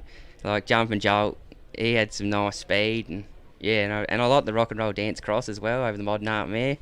So yeah, he's one of my favourites. But the Well Said one, he looks real nice, looks type wise, and that one that just won then, he's by Well Said out of the same family. Yep. And there's been another one by Well Said out of the same family. It's won 9 races, so the breed's been there twice, line. and they just win. So that's a good push. We haven't asked a question about the race yet, I don't think. Yeah, you did. You did earlier on. Did I? Yeah, you said about how you tipped it. Remember? Of course. That's Me. me. Sat behind. No, well, we better talk about the race. Okay, we'll go talk about the race. Sat behind the leader. It was a great drive, mate. Yeah, any time you beat JP is a good drive. Isn't it? You said about the footy. You ever played him in a game of footy? No, I just play around here. He's up Terang ways. So. Narandra. But I wouldn't like to. He gets fiery. Have you heard the story when he got the helicopter from the footy to the to Melton? Oh, I wouldn't surprise me. He's a big timer, yeah. True story, Paul. Were you confident in the run? We'll get back to the race, Topes. Please. When the favourite, it can be a bit risky, and that when it found the front, I thought, it'd probably win. But the further we got into the race, and my fella was still travelling nice, and the longer trip, mine's been up for a long time and it's real hard fit, and the other one's just come back from a spell. So I thought I was a chance of getting close to it, but lucky enough at the end he come over the top. Very good, mate. Which we tipped, Paul. He tipped. I've been on fire, mate. He's pretty creative late earlier. That's where he started off with. Mate, thank you very much. I said we'd see him during the night at some stage. Absolutely. We're going to sign off before the last race, because we lose half an hour, or we gain half an hour. We're not even sure. We're not sure. Must be hard for you guys working times out when you got to go. Nah, but they've done it all their life. They know it off the top of their head. Yeah. So the half hour goes backwards or forwards? I'm not sure. It's a quicker trip home, isn't it, than what it was here? Yeah, as long as you get home. Doesn't matter what time. Correct. Good on you, Jace. Well done, mate, and hopefully we see you next year after the Cup. Yeah, hopefully. Get rid of that Jason Lee anyway. and Jason Finnis instead. No, it's good when he comes over, though. It brings better quality racing, so, welcome all the Victorians over. It's good. Racing tonight, just quickly, it's been good numbers here tonight. I know there was a bit of talk that you might only get 4 or 5 races. So it's got 7 good races, and I think a couple of races could have nearly come here as well. You could have had a standalone program. That must be good for the locals here to have good quality. Yeah, now we sort of know that we're racing regularly. You got to hope to get your horses in now, and they can still race in 10 weeks' time. And it's key, like we were saying about the crowds. It was a great crowd. We haven't been able to watch a race. Your race was the first race we've been able to see halfway up the straight, because the crowd's been so thick, and we're not making that part up. Like we haven't been able to see. But it's good for the community, at Mount Gambier. Yeah, and the track being so close to town, it's good.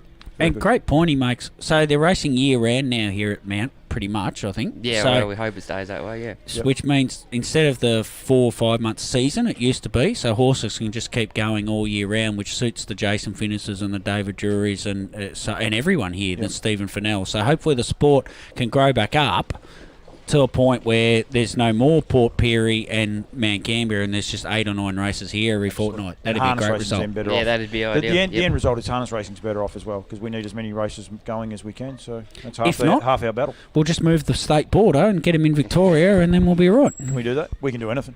On loose lines, there's nothing we can't do, is there? We're not on loose lines.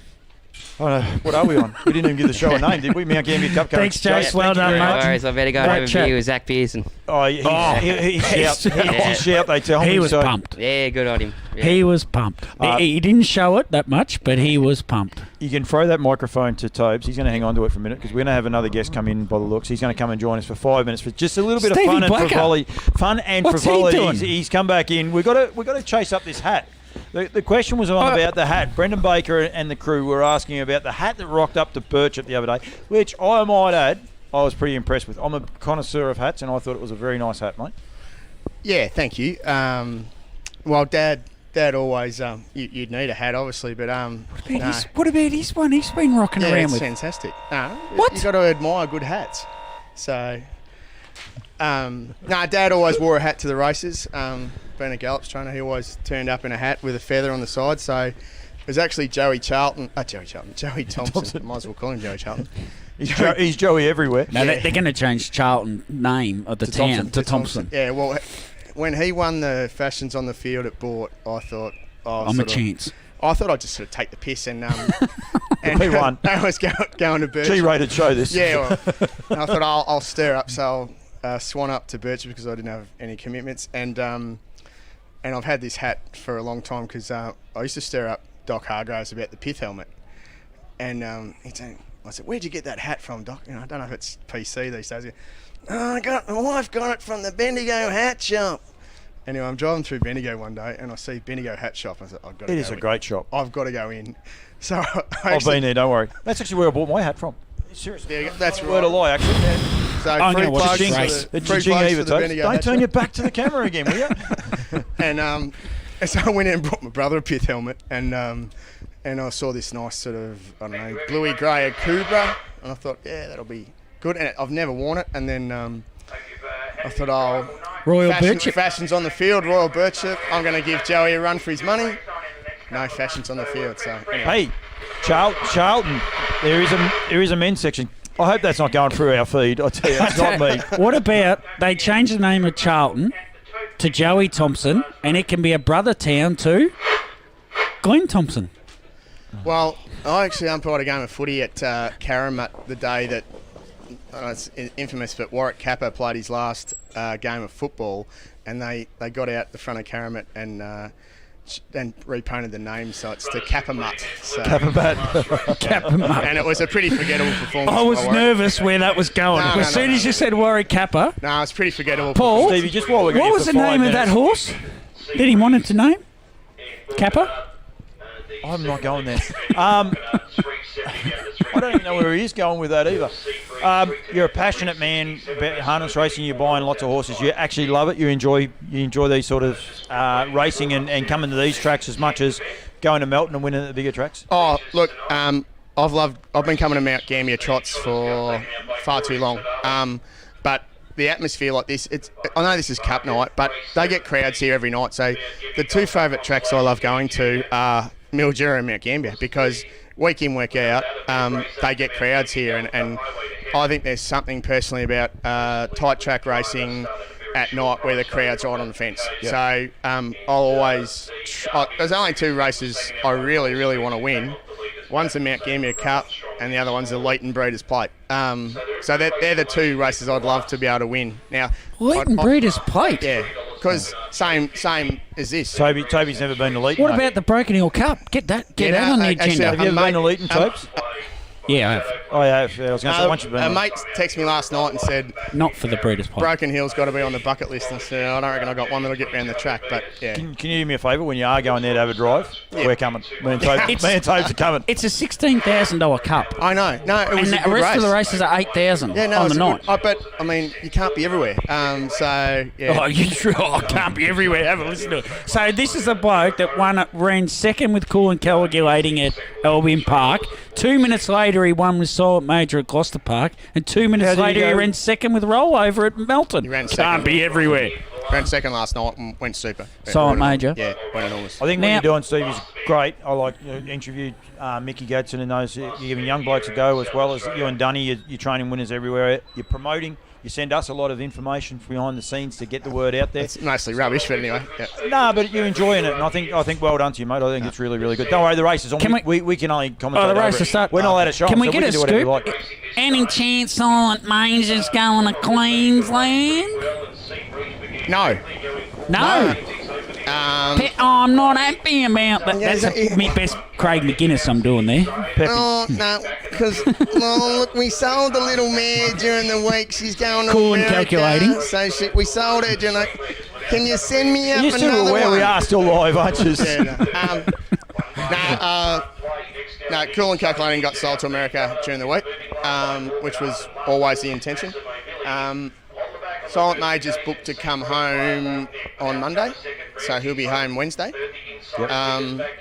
And depending on how he comes home, I'm just going to jog him for a couple of days, and he may have a dart at Mildura. Ooh. Hey. Cup week. I'll be there. May, because I think That's probably your third. If it's I your can't second be there. favourite track, it's got to be your second favourite cup. I can't be there because unfortunately someone's put a yearling sale on the same weekend, so it's Yeah. just made it near on impossible for everyone to be everywhere. And yeah. So do you know that's a bell?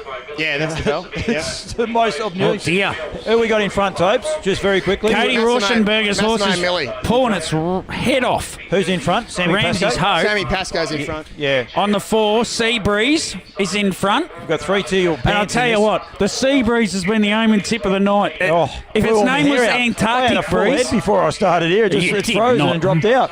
Jackie Barker's the one to get on, I think. Morgan, aren't you reckon? It is Well, running They seem on. to be able to swoop tonight. Moving into the race. Yeah, it's a bit loose out wide. Yeah, they seem to be able to get out wide and get home, don't they? It's Yeah, or no. Oh, Brent Howard's gone bang. Here you go, smart play, Paul. It is a smart play. He's going again. He might have tipped this Polly, one. smart play. He's got a smart play. Hey, Steve, I've tipped some winners tonight, Have mate. Yeah. You are a rock star. Tell me, he'll tell you. You only give him half a chance, and he will tell you. Do we have a runner tomorrow, Charles? Rollovers. Come on, smart. First emergency in the cup. Too Smart good, play. Paul. Morgan Art second. Rollover's drawn 1 in the cup, but his first emergency. So I would think probably not. And Do It Son's in the race. Great to have him class back racing, isn't it? Yeah, Good fella. no, it's been a lot of work with him because he's a pretty smart horse. Why didn't you come up earlier? Pardon? No, we could have had a conversation. I could have had a sensible conversation. Yeah, Could have got no. rid of B1 here. 5 out of the 7 winners Here we go. tonight, Paul. Right, 5 out of the 7. And I got Paul Glorious got Finale Glorious on look. Finale on Yeah. looks. So Well, I think Craig Rail put Do It Son in his trial file and then hasn't gone near him in any of his couple of runs. So I thought his run at Bort was enormous. yeah, And the form he out had of no that, right to win that. the form out of that race is all strong because .di won the Birchip Cup last week and the horse that ran third. Yep. So fingers crossed, he's a nice horse. Yep.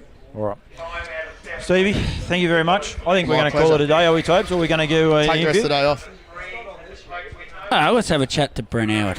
All right. Well, you don't have to rush off too much, mate. You can talk rubbish with us. Well- Or you can go home, though. You're all right. Well, yeah, that's probably. I'm going to dodge the kangaroos, but they're not going Are to. they that Yeah, bad? head off, mate. Oh, they're pretty bad. Oh, it's not going to make any difference. So anyway. We're in, well, to us, Have we're I in the told you bride's the car. Pine story? Pardon? Have I told you the Pine? Someone mightn't have heard it yet. He's Paul. heard it. He's been I've listening. Have to you heard it? Yeah. Oh, you heard it. Stevie Well done. Blacker, thank you very 10 much, million mate. Thanks for pine coming and trees seeing and he us. didn't notice one, Stevie. Thanks, Check mate. the pines out on And the way home. keep wearing the hat, mate. Don't let them worry you.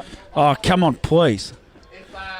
He's got to pick the microphone up. He's Gotta pick talking the back. microphone If rollover doesn't have to race and I don't have to be sort of working, it'll be on tomorrow. Fashion's on the field. Oh, Andrea Gorham. I'll give her a phone call on the way home. Gorham. Gorham.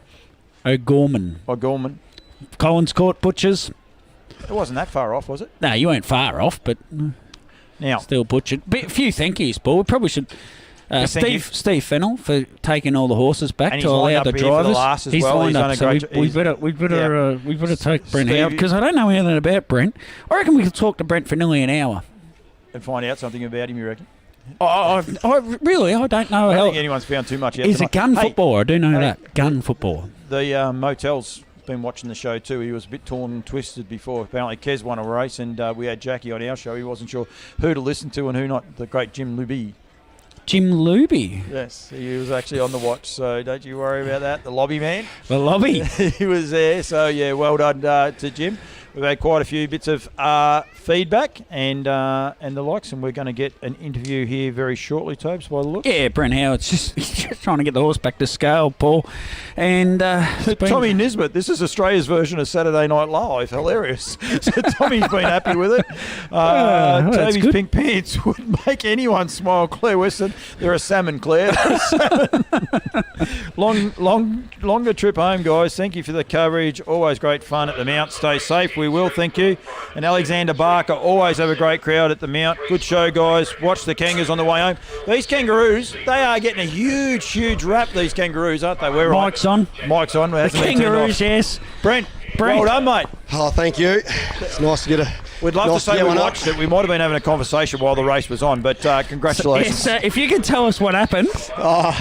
Didn't quite have enough early speed to hold the lead, so they come across, ended up in the 1-1. Had a pretty good run in transit, and then at the 600 we got out and got the 3 wide and got going, and she held them off from the 400. Yeah.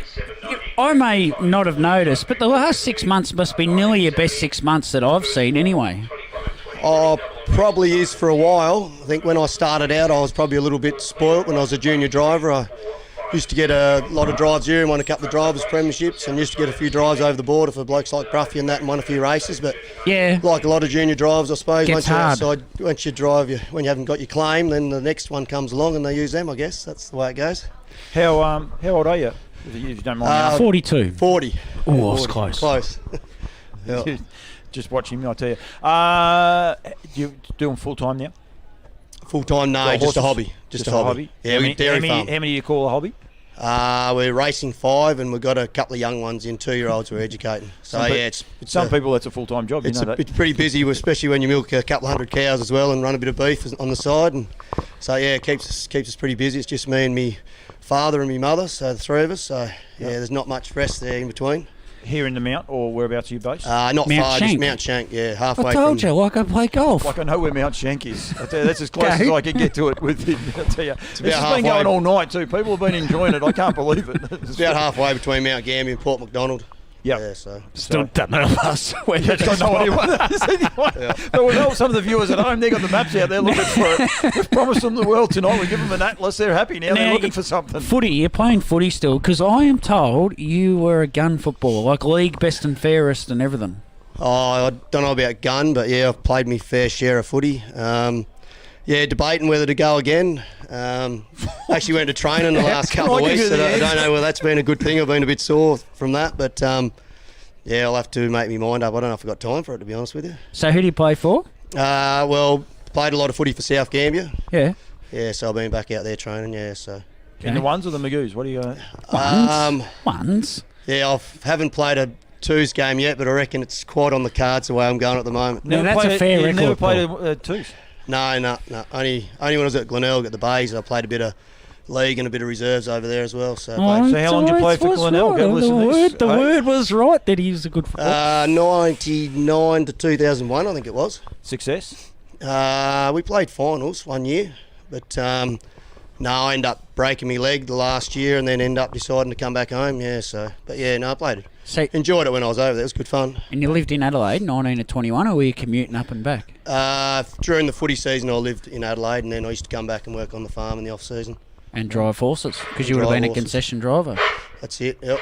Well done, mate. You're a good story. I've been wanting to chat to you for ages, actually. Yeah. So it's been good. You got a winner. I said at the start of the night, Jason Fittis and Brent Howard would be great to chat to, and you've won the last 2 races, so great stuff. No worries. It was good for a couple of locals to win the last couple. So it makes you feel better. We were going to sign off before the last. I'm glad we haven't now. It's a good story, mate. So well done. So, very good. No worries. Thank you. Good on you, Thank you very much, Brent Howard, mate. Well done winning the last there.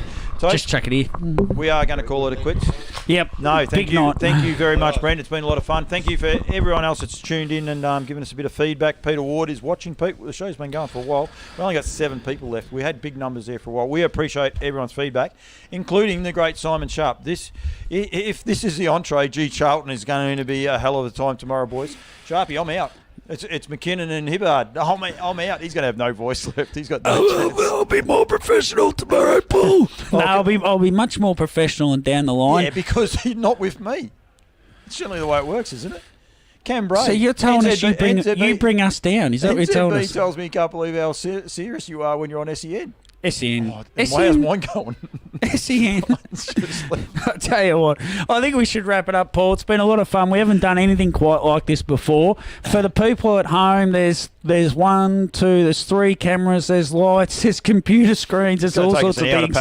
It's pretty hard to run all that and do what we're doing, like you doing what you're doing. So you've done a terrific job tonight. You give me a wrap. Yeah. Jeez. Yep. I'll give you a rap. I give you more raps behind your back than to your face, which is not unusual. But you've done a terrific job tonight. We've had a crack. We hope for some people have backed some winners. We've tipped 5 out of the 7. Plus you tipped 1, 6 out of 7 if anyone followed you, but unlikely. So thank you very much for this, and great night. And I'm going to get back to Charlton. We're heading to Bendigo for you and Charlton for me, so I'll get a couple of hours sleep and we'll do it all again tomorrow. On Toby Trots Vision. McKinnon, you've done a great job yourself, mate. You can wrap me up as much as you want. I still got control. We're still going live, so you can't say no. It's been fun. I can do a walk-off. It's fun and it's easy. It won't be the last one we have. But in all seriousness, anyone out there wants to promote their tracks or anything like that, give us a yell. And we can do whatever we can do, things like this, try and change it up. Harness racing is fun, and we try and have a bit of fun with it. So would have loved to have been able to show people the races, but we can't do that. But you never know what happens going forward, mate. We might be able to in a year or two when the contract has changed with the what you can and can't be seen. But hopefully they've enjoyed our race calls anyway. Yeah, been good fun. And did I mention I picked the winner? How many trees would we go past? 10 Toby million McKinnon. trees and you haven't Thank you noticed. very much. Good luck at Charlton tomorrow, Toby McKinnon, mate. Look at me head. Have a look at that. Have a look That's at me head just shining there. Have a look at it. Thank you very much.